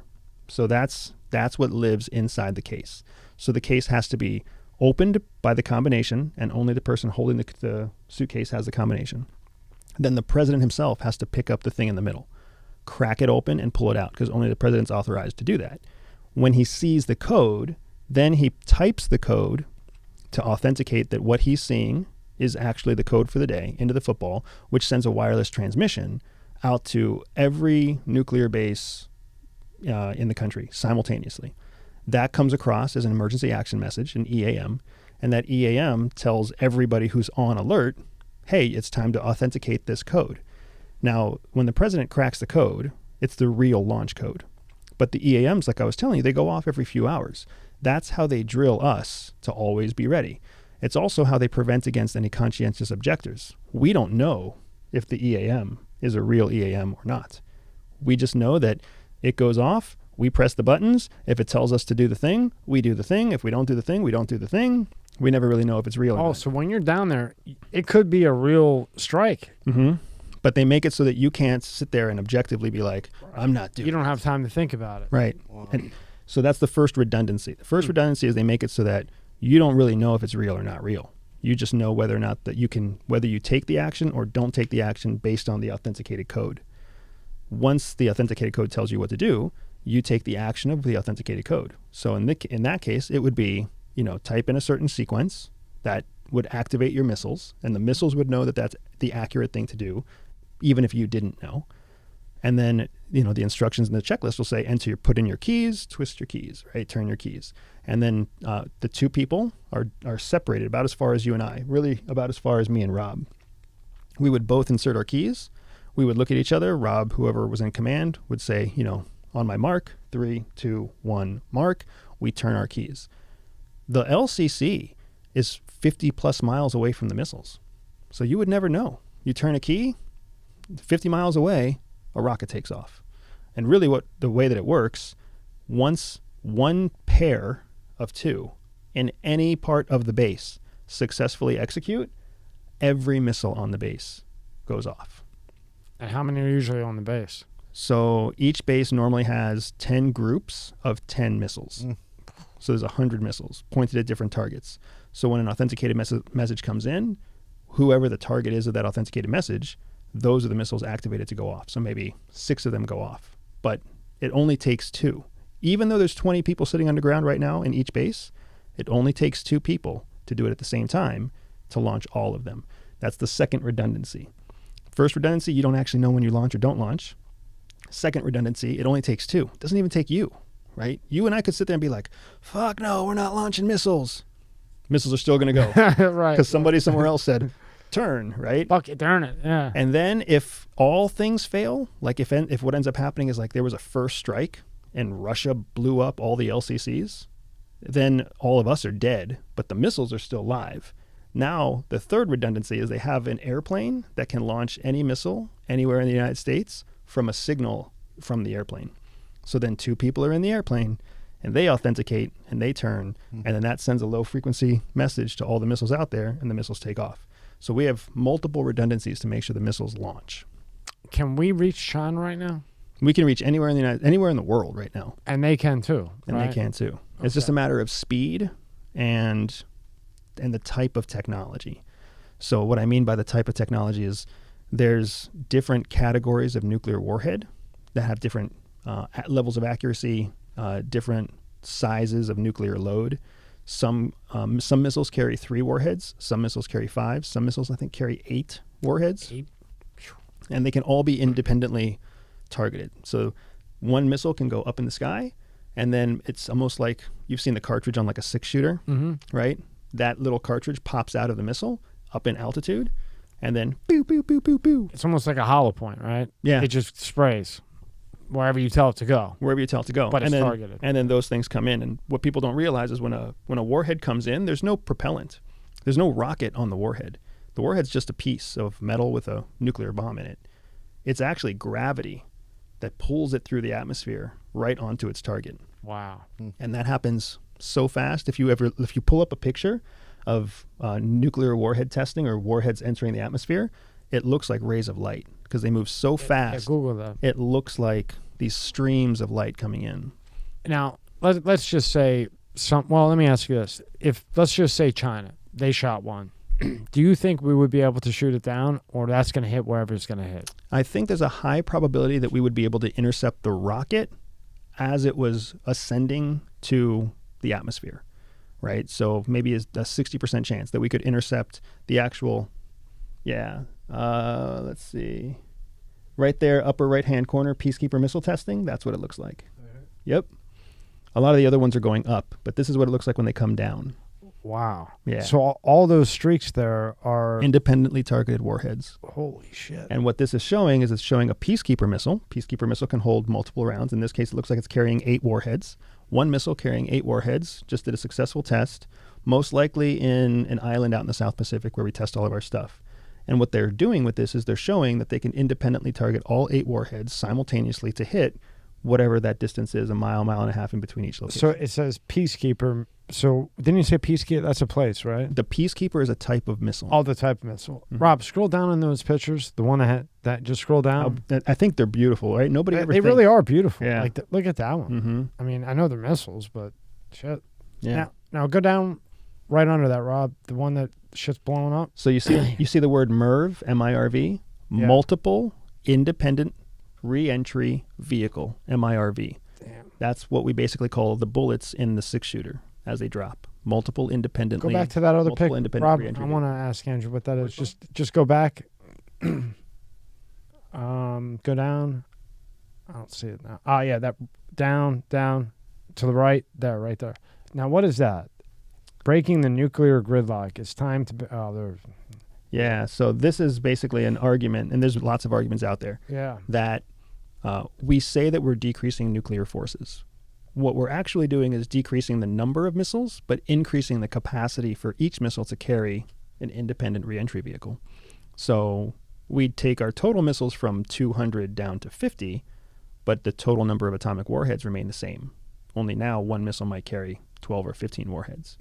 And there's an argument out there that says that we're not actually reducing our nuclear footprint at all. It's a valid argument, but nevertheless, I don't really care what those people think. If other people are pointing nukes at us, the only thing that keeps them from using it is that we point nukes back at them. Correct. Right. Yeah, I mean, it's pretty simple, right? I mean, isn't that kind of like an A plus B, right? Because if there isn't a B, then there's just an A. Yep. And Right. if I'm living next to my neighbor, he's got a bunch of guns that are loaded, and I've got a bunch of guns that are loaded, and that keeps either of us from using our guns, I'm totally okay with that. And it does. Yeah. And it does. If they can collect dust, his guns can collect dust, my guns can collect dust, and our kids can play in the front yard. Yeah. Boom, we're good to go. Right. But as soon as one person has guns and the other person doesn't, that's an unfair situation. That causes somebody fear. That causes someone distrust and consternation. Now, what country do you fear the most? Because, you got North Korea, they're crazy. The whole thing with Saddam killing him. I mean, he had Iran in check. They're starting to level up. I mean, that was the dumbest thing in the world, I think. So I would answer your question in 2 ways. When it comes to like a threat of violence, the country that I fear the most is Iran. Because Iran has the IRGC, they are funding Hezbollah, which is a terrorist organization around the world. And Saddam had them under control. He this fucking Rumsfeld. I was talking to Prado about that. He said fucking Rumsfeld. So it's hard for anybody to have a country like Iran under control, right? Like maybe there was political reasons that kept them in check a little bit, but regardless. Yeah. So I fear for American lives the most from Iran. What I fear the most economically is China, right? China is doing everything right to become the new global superpower. Yep. Bigger than our economy, bigger than our military, bigger and more organized and coordinated international network of informants, right? Like they're on the rise. They're on the rise. While That's we're worried about this strategically green scary. shit, they're on fire. They're just knocking down, they're knocking down half-court shots like left and right while we're doing this dumb, pointless stuff. And We're arguing about whether or not the jerseys should be light blue or dark blue. yeah, exactly. And they're just out there. Yeah, Nailing they're out there three-pointers. beating the speed of sound. Every male has to go into the military. They're shutting off TikTok, which they should do here, I think. All that social media, they're shutting that off at 6 if you have a kid under 14. I mean, I don't agree with their communism shit, but a lot of the things that they do is providing a better China for them. Right. The only problem is that they're completely communist and control everything you do. Yeah. But I mean, that's an autocracy, right? Yeah. That's what it means to have an authoritarian country. And there are benefits. There are certain strategic benefits to being authoritarian. What the United States has always been, and what we will always be, is a gamble on a better way. And unfortunately, compared to how old China is, China's old. China's very, very old. But they got patience, and we have egos. Yeah. And what ends up happening is what happens whenever you pit an old guy against a young kid? Old guy outsmarts him every time. So you gotta keep in mind, like, we can fight the good fight, but we have to be really, really flexible. We have to really use our innovation and agility if we're going to try and stay ahead of China. And we're still ahead. We are still technically ahead. And a lot of the success they've had because they've been able to mimic us. But now they're getting to a place where, I mean, a Chinese electric vehicle manufacturer just outpaced Tesla. Yeah. Tesla used to be the only show in the world, and they just got beat by And China's robots. Have you seen some of them? some of that stuff's insane too. So they've got they've beat us on hypersonic missiles. They're launching a large navy. They've got new aircraft carriers that are out there. They're taking the best. They're stealing our technology at such a fast rate that they can carbon copy our technology and not necessarily improve it, but they can create something that's 80% as good. Well, 80% is good when you have 10 times as many to use. I mean, there's a certain balance of force there that's hard to keep up with. And then you take all of what you just said, and it looks like they're lining up with Russia. And Russia has, 80% of the space station? It doesn't look like.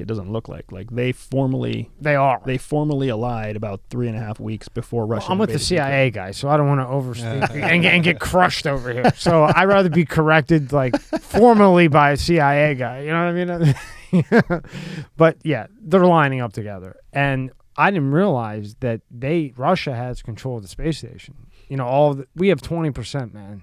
They have 80% of the logistics. Yeah, and in the space, I mean, I'm less worried about the International Space Station because it's when war goes to space, it's not going to be waged by people in space. It's going to be waged by vehicles that can go and be autonomously controlled from space. And get the hell out of here, right? Yeah. So I think the big thing, the big trend that worries me about the world right now is since World War II, we've been a globalized world. Well, in the last 2 months, what we've seen is the world start to divide again between what we would traditionally call Axis powers and allied powers. Europe and America have gotten closer. NATO, the UN, right? NATO and the United States have gotten closer. China and Russia have gotten closer. And now you see China and Russia supporting North Korean nuclear testing formally in the UN. What do you think about that? You see India, who has always been an American ally, intentionally buying sanctioned Russian fuel. Oh, yeah, that's right. They are. And then, who makes the BRIC? The BRIC economic bloc? BRIC. Brazil, Russia, India, China. Oh, I thought Serbia was in there. Right. So what you end up having now is... That's the 4. And you have these strong connections. Iran, nobody talks about this. I don't know why. It's one of those things that's blind.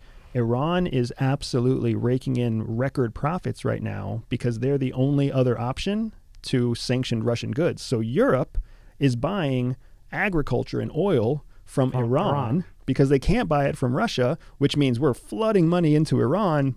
Who is worse than Russia. By putting sanctions on opinion. Russia. Exactly. I mean, Iran is just, Russia, he's a nutcase and everything, but I guess you can kind of have a conversation with him. Iran...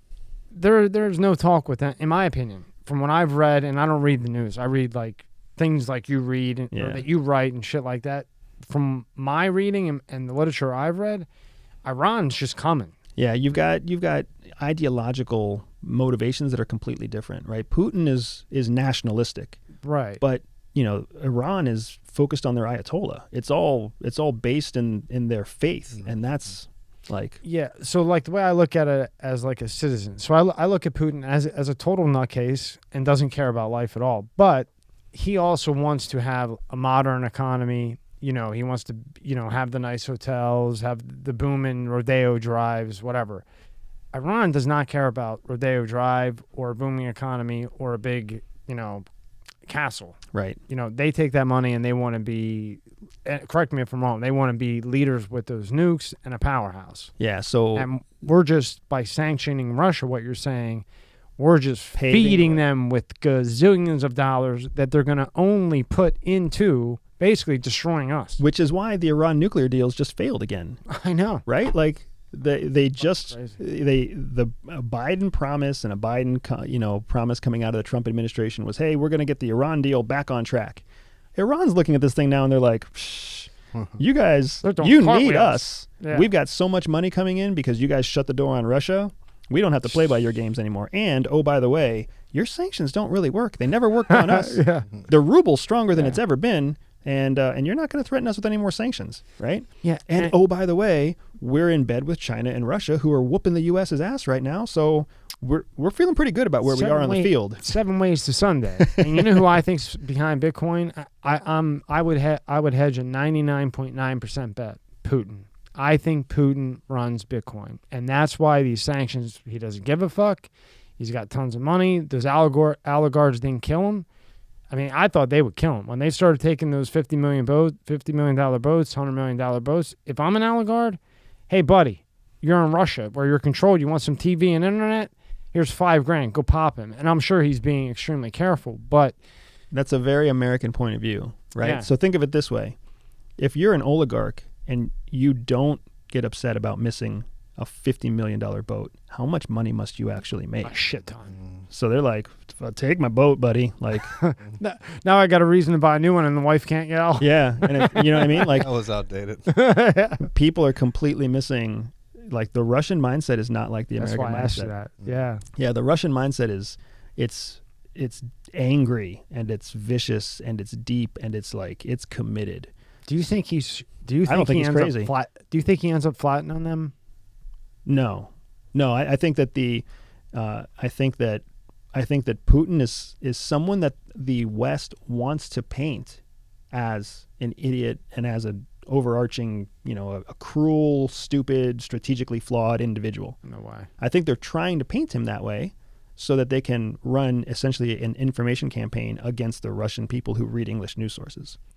But what we found is how many mainstream, not even conspiracy theory, but mainstream news reports have you heard about Putin that have been flat wrong? Did he have brain cancer? No. Was he at risk of having a popular uprising? Were the oligarchs going to target him and take him down? Was he like hiding out on his own boat somewhere? Like all this garbage that hits mainstream media. The only reason that stuff hits mainstream media is because somebody leaks it to try to run an information campaign against Russia. Why do we do that? Because that's part of covert influence. It's what Russia does every time they invade another country. It's what Russia did in Ukraine. It's what Russia's still doing in Ukraine. It's what China is currently doing in Taiwan. You control the news in the target language so that you can spread disinformation in advance of a conflict. You can manipulate it to how you want it to be. Right. Right. So the fact that Americans are also reading English language news that's not correct is irrelevant because the news wasn't meant for them. Right. The news was meant for Russia, Russia. and English speakers in Russia. We just happen to also read it. I thought the funniest thing was when everybody started saying, "Oh, Putin's losing it. He's in his bunker," and I'm thinking, losing it? No, not even a bit. I do want to ask you this though. Why do you think he just got bad intel? But because I know he was bunkering out. He was bunkering with the whole COVID thing, right? I don't think he had cancer. If he did, it wasn't brain cancer. You know what I mean? He looks very alert to me, and he doesn't look very happy. So he still has feelings and emotions, so he's not dead yet. But do you think he went in there thinking, I'm just going to flatten this place in 3 days and just had bad intel given just coming right out of COVID? It's funny. He must have had bad intel, or he must have had an intel assessment that was incorrect. Because remember, like, bad intel by definition is incorrect, but intelligence isn't when we talk about intelligence, people think intelligence are secrets. Intelligence isn't secrets. Secrets are facts. When I steal something that's a secret from China and I give it to the United States, I'm giving them a fact. Intelligence is what connects the dots that are missing between facts. So like, we know that this is happening, we know that this is happening, but we have to make an analysis and come to a conclusion. Well, we don't have all the parts. So intelligence is actually the discipline by which you make a high probability guess based on what facts you have. That's why I talk about school shootings being an intelligence problem. You won't actually know 100% when and who somebody will strike, but you can create a story that's got a high probability likelihood of being accurate. So that's what intelligence is. So when people talk about bad intelligence, in our world, what that actually means is that the conclusion that was reached, the high probability conclusion, was not the one that happened. It was a lower probability conclusion that actually happened. So my guess is that Putin received an intelligence report that said there's a 55% likelihood that if we invade Ukraine, these commanders will immediately swear allegiance to Russia, and Zelensky will fall, and blah, blah, blah, blah, blah, and Kiev will break down, and you're going to win in 2 weeks, just like you did in Georgia, just like you did in Crimea. That's what we expect to have happen.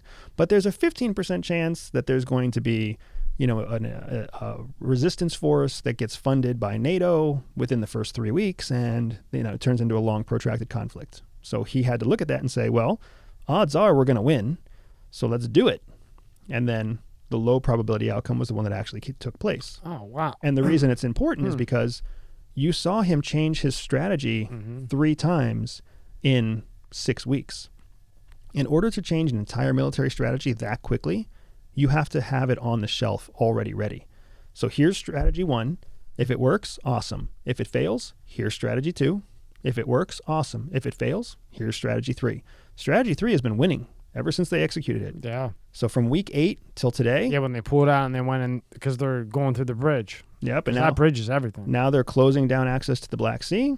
They're bridging all of southern Ukraine to the eastern end of Ukraine. And once they have control from Odessa all the way around to the Donbass region, they've won. They can just starve the Ukrainian military So out. really, he didn't get bad intel. He just went with the favorable intel, most likely. And I said from the beginning, I said, if you think Putin is going to send his top guys in to take out Ukraine so that the world can see what he has in his stash, Right. you're out of your mind. Right. He's not sending in those red hats and all that shit.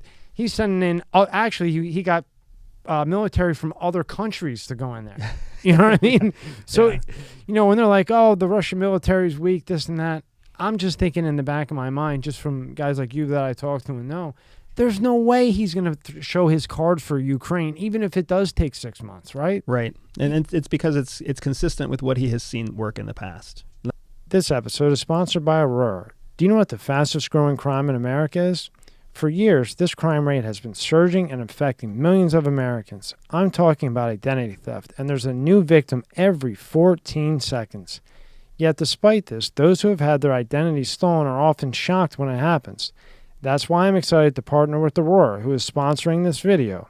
Aurora is identity theft protection, fraud monitoring, a VPN, password management, and antivirus software all into one easy-to-use app. Their VPN allows you to stay anonymous online by keeping your browsing history and personal information safe and encrypted. Protect you and your family from America's fastest growing crime. Try Aurora for free for 2 weeks and see if you or anyone in your family's personal information has been compromised. Start your free trial today. Go to aurora.com/MSCS. The link is in the description below. Now, did he send some quality troops and quality material in? Sure, because it's a chance for him to field test his equipment. But the most important it's more thing, of like a play test to him. Right. My theory, my honest to God, I agree with you. My honest to God theory is that the first wave was all the old, outdated garbage material that he was like, let's just drive into Ukraine and just park it there. Let's free up some space in the garage, right? I mean, seriously. That's what we do all the time, right? It's like, hey, where do you want to park the beaker? No, the beater to your cousin's house and just leave it there. No, Andrew, we're fucking morons. We just leave $60 million worth of shit in Afghanistan or wherever we left it. Well, that's what we're doing in Ukraine right now, too. Oh, that's cool, too. So right? Let's leave some more, So think what happens. So I'm anticipating Russia wins Ukraine within the next 16 weeks. And I've made that prediction in a few different places. And I can talk about why, but I'm anticipating that right right as we go into midterm elections, like Russia's done with Ukraine, it bails or it collapses, whatever it does, Zelensky gives in to Russian pressure or who knows what. And then the United States has got this giant black mark on their face going into the midterm elections, which is beneficial to China and Russia. So my theory is that 16 weeks at most before Ukraine collapses and falls under Russian control. In full? In full meaning like the government of Ukraine capitulates to the government of Russia. But do you think, what's the guy's name? Zelensky. Yeah. Do you think he'll still be there in some type of power? If he is, it's going to be like puppet power. Yeah. Right? Like Zelensky, that dude's fighting for his life because he knows if they catch him, he made a lot of bad calls in terms of what happens when Russia wins. Mm-hmm. He's in a rough place. He's either going to be a leader in exile or he's going to be a puppet leader that the Russians let stay there, and they're basically like, if you step out of line, you're gone. Yeah. Right? But for sure, it's a nasty situation that he's in. And I think he had the right intentions because he thought he would get mobilized support from NATO and the U.S., and then they just didn't ever give it to him. So now he's stuck in a position where he just can't, he has no options. If he capitulates, he's potentially a dead man. If he doesn't capitulate, he's at least holding out hope and continuing to put international pressure on the West to say, why are you leaving us hanging here? Why are you letting us die? Which is why you see U.S. media and Western media just, let's look the other way now, because there's nothing interesting there for the American people anymore. Let's get back to what's going on with the Kardashians. Yeah, and that's exactly what they do. But the one thing that they don't say about Ukraine, I think maybe one time I heard it, they had every opportunity in the world to be a part of NATO, but they kept with the corrupt shit. How many times? 4 times? I mean, they've been corrupt since they broke from the Soviet Union. They're a super corrupt country. One of the most corrupt, right? Yep. With the nukes. So when this happens, right, if you wouldn't have been corrupt, you probably would have been in NATO, right? Maybe. Possibility. It's a huge. NATO has always known that adding Ukraine to the stable would be a non-starter. Too close to Russia. Yeah. So Ukraine sits in a really interesting position. First, Ukraine has historical sites in the country that are of major cultural significance to Russia. Kiev used to be like the other famous Soviet city. Yeah. Right? So Ukraine has got tons of cultural connection with Russia. 20% of the population self-identified as Russian before the invasion.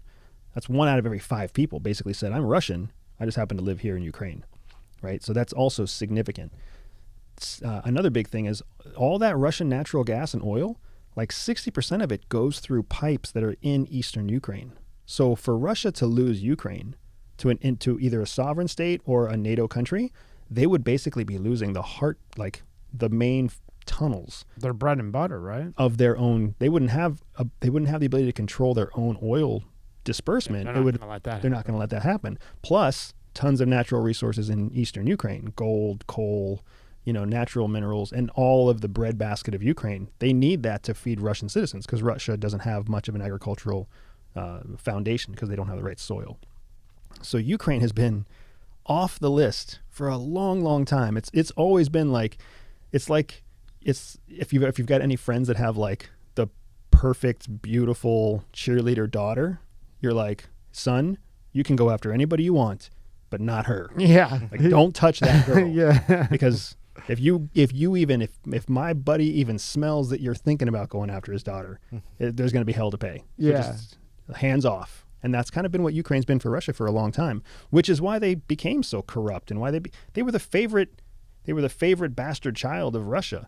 I mean, Zelensky became famous because he was on a TV show highlighting the corruption in Ukraine. Well, I guess when you look at it that way and you explain it, if you're Ukraine, you're going to stock up because you're right next to Russia. You know they're coming for you at some point. It's just a matter of when they feel that the power of America is weak enough to come. Yeah, or when they feel threatened enough. Or when they feel threatened. That was the big mistake that I think happened here with Russia and Ukraine is NATO instigated a conflict, and it just so happened that the time that they were instigating the conflict also coincided with COVID, which led to a hugely low approval rating of our current president. So Russia now gets a chance to make America look bad by invading Ukraine. And then on top of that, China has very specific ambitions for Taiwan, but they don't want to make that a test case. They want somebody else to take the bullet first, so they can basically support Russia through, an alleviation of sanctions. So they can support Russia in the UN Security Council. So China's got Russia's back, and they're like, hey, Russia, why don't you go ahead and invade Ukraine? We'll watch. We'll see how the world reacts, because then we'll have a better idea of what's going to happen when we invade Taiwan. We do it. So, I thought that they would have done it by now, because everybody's looking at Ukraine and Russia. And to me, but China is way smarter and more patient and everything else. I would think, okay, all the attention's here. I don't see China taking a month with Taiwan. No. You? Yeah. I think that's going to be a quick one. Yeah, and I've already predicted, I think I may have been, was I on your show when I predicted it too? He might have. So I predicted it's going to happen in 2024. That's when you think during our next presidential election. Right, and that would make it's just going to cause tons of chaos. That would make total fucking sense. And here's, so China's MO for... That would fuck up the whole election too, right? Everything would go to hell. And the whole American country, everybody in America would have to ask themselves this very important question. Is it worth it to lose China, to lose trade with China, to lose income from China, to lose all of the plastics and materials is it worth it to sacrifice our entire relationship with China? Hell no. Over Taiwan? Nope. When our official policy is that Taiwan is already part of China? Nope. Let them fight their own fights. Just like, the one thing, I don't care if Biden was blue or red. It doesn't matter to me. It's just, I just want somebody good in there. So I believe that China is making that calculation. I think you're 100% right. I absolutely respect Taiwan's very precarious position, because they've got to be sitting here looking at saying the same thing. The leadership there must be saying, "Fuck, man, when the United States isn't going to back us. No, Europe's not going to back us. Like we are right in China's backyard."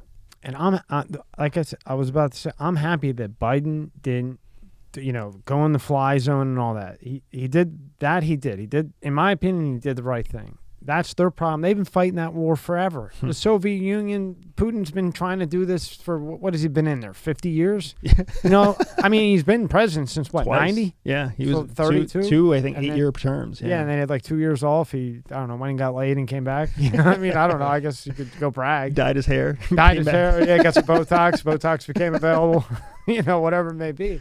But yeah, I think that was a good move, and I hope we stay the hell out of the China. You can't. We need China to. If we do that, we're done. Yeah. Forget about a depression. A depression would be an easy day, And that's the geopolitical truth, right? So we, as Americans, we like to talk moral and ideological high ground. We always like to argue for it, and when it comes to our country, we stick to that. We do what's morally and ethically correct in our country.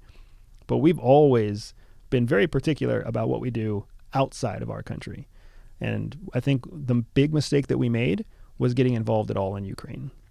I agree. Because unless you're willing to put troops on the ground, stay the hell out of it. Anything less than that is just showing the world that you're not willing to put troops on the ground. And what did it do? It just cost us more money, more inflation, more everything, and we just went half-assed. We just did whatever little shit to say, hey, we did something. Right, and whatever is going to happen in Taiwan, like, they're not going to make the same mistake twice. No. It's just, they're not. So it's a really difficult. I do not envy anybody in politics right now, because there's much smarter people than me that can put a more refined date on when China will invade Taiwan, and they're doing that. And maybe it happens later. Maybe it happens earlier. Who knows? But it will happen.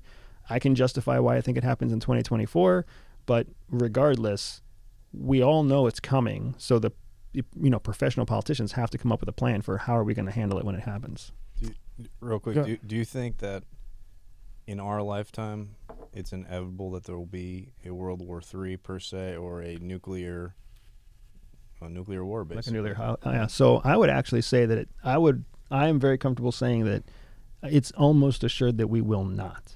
Will not. Because the very nature of how wars are fought evolves with mankind. So it used to be, before we had organized governments, there were skirmishes between tribes and between fiefdoms. And then we grew into larger government organizations. And then we started participating in something that was called intra-state war. Intra-state war is where you're in one country, but two fiefdoms fight against each other. Civil war. right? We had a civil war in the United States.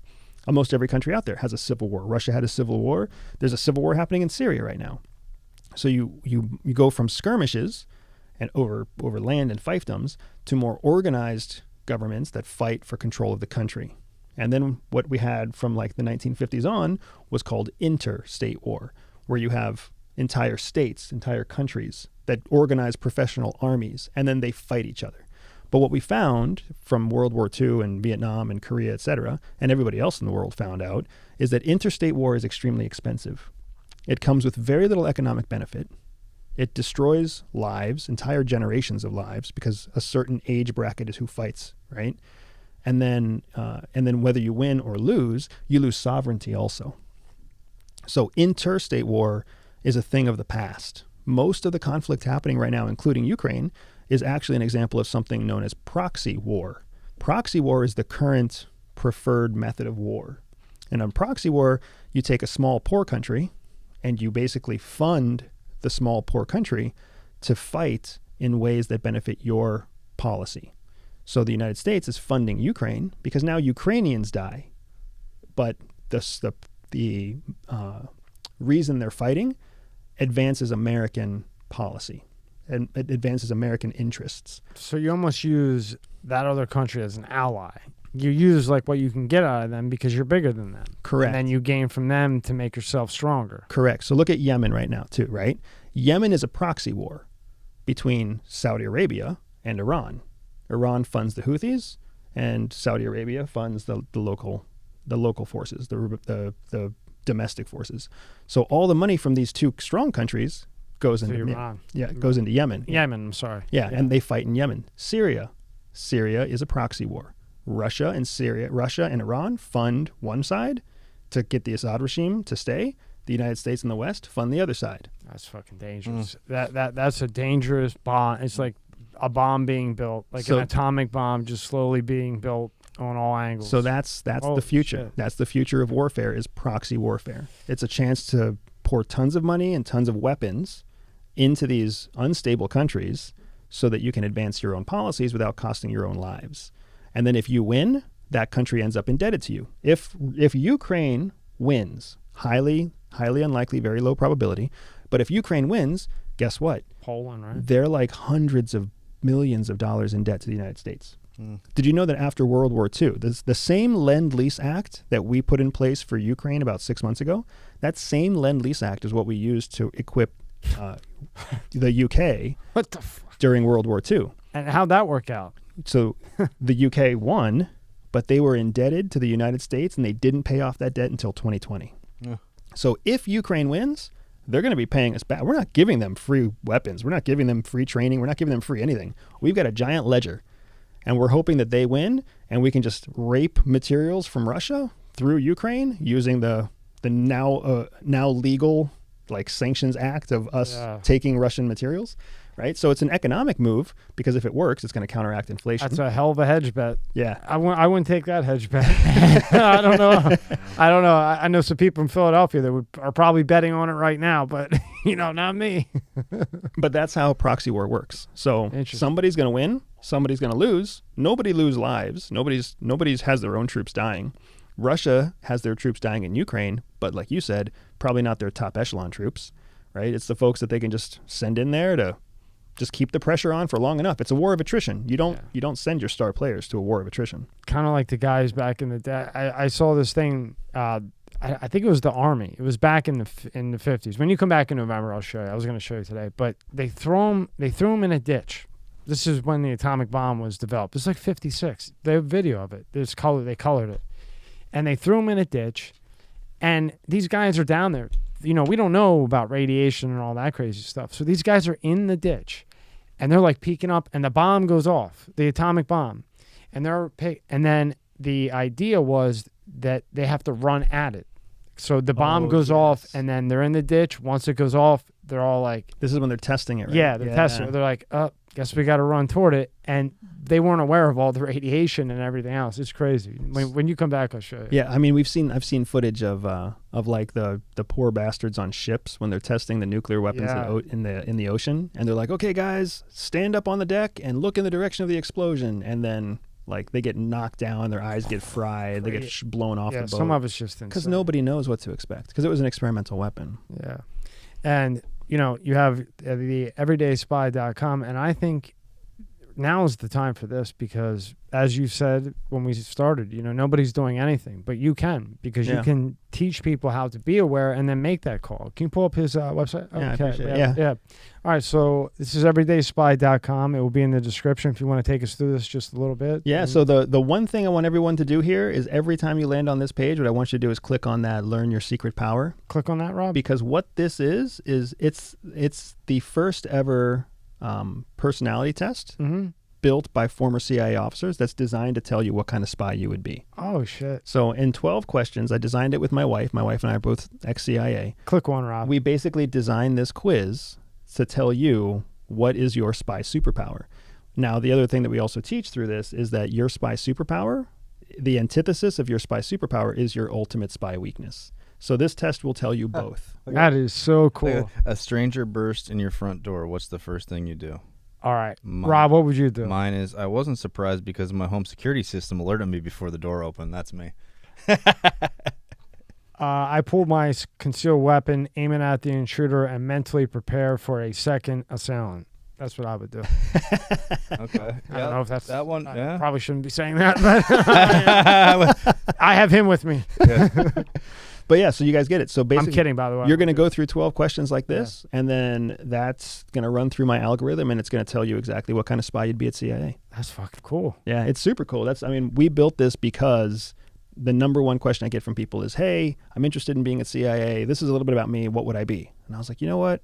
I can't answer all these questions. I can't answer every DM and email I get, but I want to help people. So it's like, let's just create this in a quiz format that's kind of fun and kind of simple.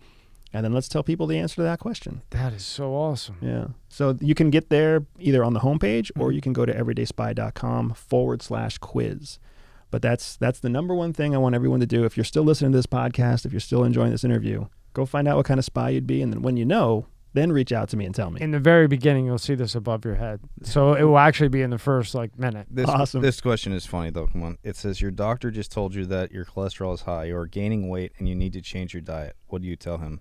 Thanks, doc. You suck. Give me a copy of your results so I can check them myself. That's just the price of living a great life, doc. Let's schedule another checkup in 6 months and see how much I improve. You just gave me the perfect excuse to get a new smartwatch. Thank you, doc. You suck because the cholesterol has no effect on your arteries, and if you could prove that to me, I'll give you $500. So, thanks, doc. You suck. Awesome. Go to Andrew Buestamente, the webpage. His homepage. You shaped this one up, boy. Yeah. So you can read all about Andrew here. Scroll down. You have your podcast. Yep. You have audio on Spotify, video on YouTube. Yep. You learn street craft, podcasts, lectures. Yeah. What people are saying. I mean, you got great reviews. You blew up. You just got 10 million on something. Yeah, it's pretty amazing, man. I've got a couple of interviews out there that have gone viral. It's been, it's a blessing to me to have a voice when the world needs a voice right now. And it really frustrates me to see how many experts out there won't put stock behind their own expertise. So they say, well, this could happen, but I'm not really sure. Or that could happen, but there's no guarantees. That's bullshit, man. That is not why people listen to an expert. Nobody goes to the doctor so the doctor can say, you might have colon cancer or you could be constipated. I'm not really sure, but here's your bill. Yeah. Nobody goes to the doctor for that. So freaking stand behind something. And then if you're wrong, own it. And if you're right, people are going to come back and say, okay, you were right. What's next? Well said. I've been right about a number of things in the past. 2 years ago, 3 years ago, 1 year ago, I've been right. And now I'm getting invited back. And people are like, Andy, man, what's next? Yeah. Right? And maybe I'm right again. Maybe I'm right about Ukraine. Maybe I'm right about Taiwan. Maybe I'm wrong about both. I'm looking forward to the day when I can come out and say, I was wrong. Here's the thing that surprised me. Here's the thing that I knew. And here's what I learned from it. Or if I'm right, I'm not looking forward to that. But your everyday spy class, even though it's more boutique now-ish, right? You can still learn plenty on there. You can go through things, contact you. Maybe you'll make an exception for someone who isn't a billionaire. You know what I mean? But, it's needed more now than ever. Yeah. And if you can expand this, then fuck the government because they're not going to do anything. You know it and I know it. I mean, the nice thing about it is everything we're doing is equipping people to need the government less. Right. So, and that's the kind of government that I want to see have had. Like, and Andrew, you yourself with this could stop all this shooting shit. You know it and I know it. I mean, you know better than me as a CI guy. I'm just a peanut over here talking. we just need shit. people who are willing to take a risk, man. That's the thing. If anybody out there is looking for a shooter solution, an active shooter solution, and they see what's out there and they don't like it, man, reach out to me. Send me an email. Send me a DM. That's something I'm really passionate about. Yeah, pull up his IG. Yep. Make sure we get to that.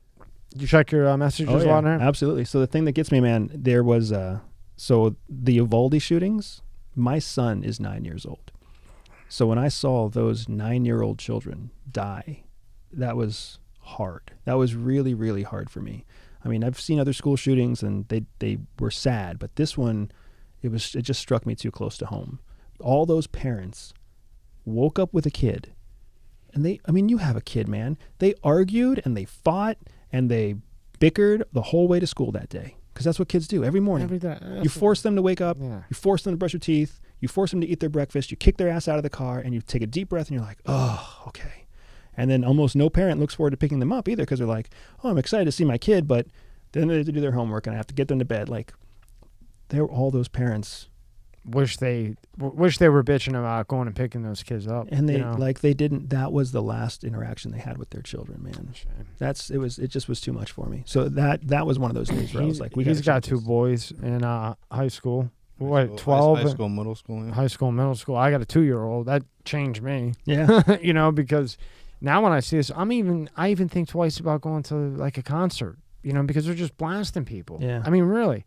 I don't give a shit, so I'm going to go. But if it's my time to go, it's my time. I got to get you into my counter shooting training. Yeah, I'm going to get in. Because then you won't be afraid of a concert anymore. You'll know what to do. Or the people I'm with or whatever. But it's just, just the fact that you're even thinking that way. It's just nuts, So here's your IG. Everyday spy. You can't mess that up. All one word. You want to scroll down a little bit, Rob? What is it on the left? So this is me on location at one of my ultra high net worth. So I was meeting with an ultra high net worth. Okay. And he took me up to the Jersey Shore and out to his private cabana. I've never seen the Jersey Shore look so good. Yep, exactly. He must have hauled that sand in with part of that $50 billion he's got in the bank, right? That's exactly right, man. I was sitting there, and I think that's what I even said. I was like, "This is." Yeah, it doesn't look. Yeah. Go to the next picture. There's a slider there on the next one. On that picture or whatever. Wow, that looks beautiful. Yeah, man. Yeah. There it is. I mean, that does not look like New Jersey. I thought you were on an island somewhere. I look totally homeless, but it's nice to you hook up with folks and you're like, damn, I did not dress for this occasion. Well, you are a fucking spy. You always have an excuse. You could like look terrible and just, not take care of yourself for 3 years and you just like, bro, I'm a fucking CIA spy. I'm undercover. Yeah, you got a problem? Yeah, it was pretty funny, man. Cause I'm a nuclear missile operation officer. Do you have a problem? I had more clothes and more hair by far than anybody else there. I mean, at least you stuck out. And then that's another one, the sunset right there. That was another ultra high net worth that I was hanging out with at their private beach house in Maryland. And I was like, damn, this is what you look at every night.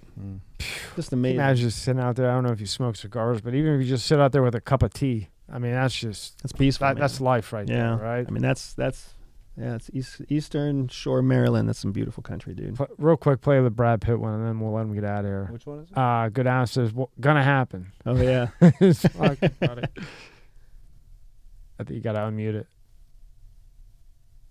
Get into the Peace Corps, because remember, my priorities hadn't changed much. I wanted to see the world and I wanted to get laid. And I was like, spread some peace, baby. It's got to be the next best option besides the Air Force, right? So I was on my way there going through that application process and I was intercepted. What I actually saw was a screen that popped up that said, we recommend you pause this application for 72 hours because you may qualify for other jobs in the federal government. Perfect. Pause. And then I went home and I was like, I wonder what's going to happen. And then 24 hours later, that's pretty cool, right? Yeah. Enlisted number in McLean, Virginia. Who is that? Who's that with? I think you might have utility. So this is an awesome podcaster. His name is Julian. And Julian runs because remember, my priorities hadn't Yeah, changed. Julian runs a podcast called Trendifier, and he's just fantastically creative. That is cool. So he's a great interviewer, man. I can't say enough good stuff about really Julian. Cool. Yeah. If you could actually tag him on this, that'd be awesome. Oh, too. absolutely, of course. I'll have all this, and I'll text you to make sure I have all the links and everything. So definitely see you in November. Maybe I can get you back in before November. You're not that far away. Not that far, man. We got to go over counterterrorism. I want to know all about that. So Anytime. it might be before November if you're available.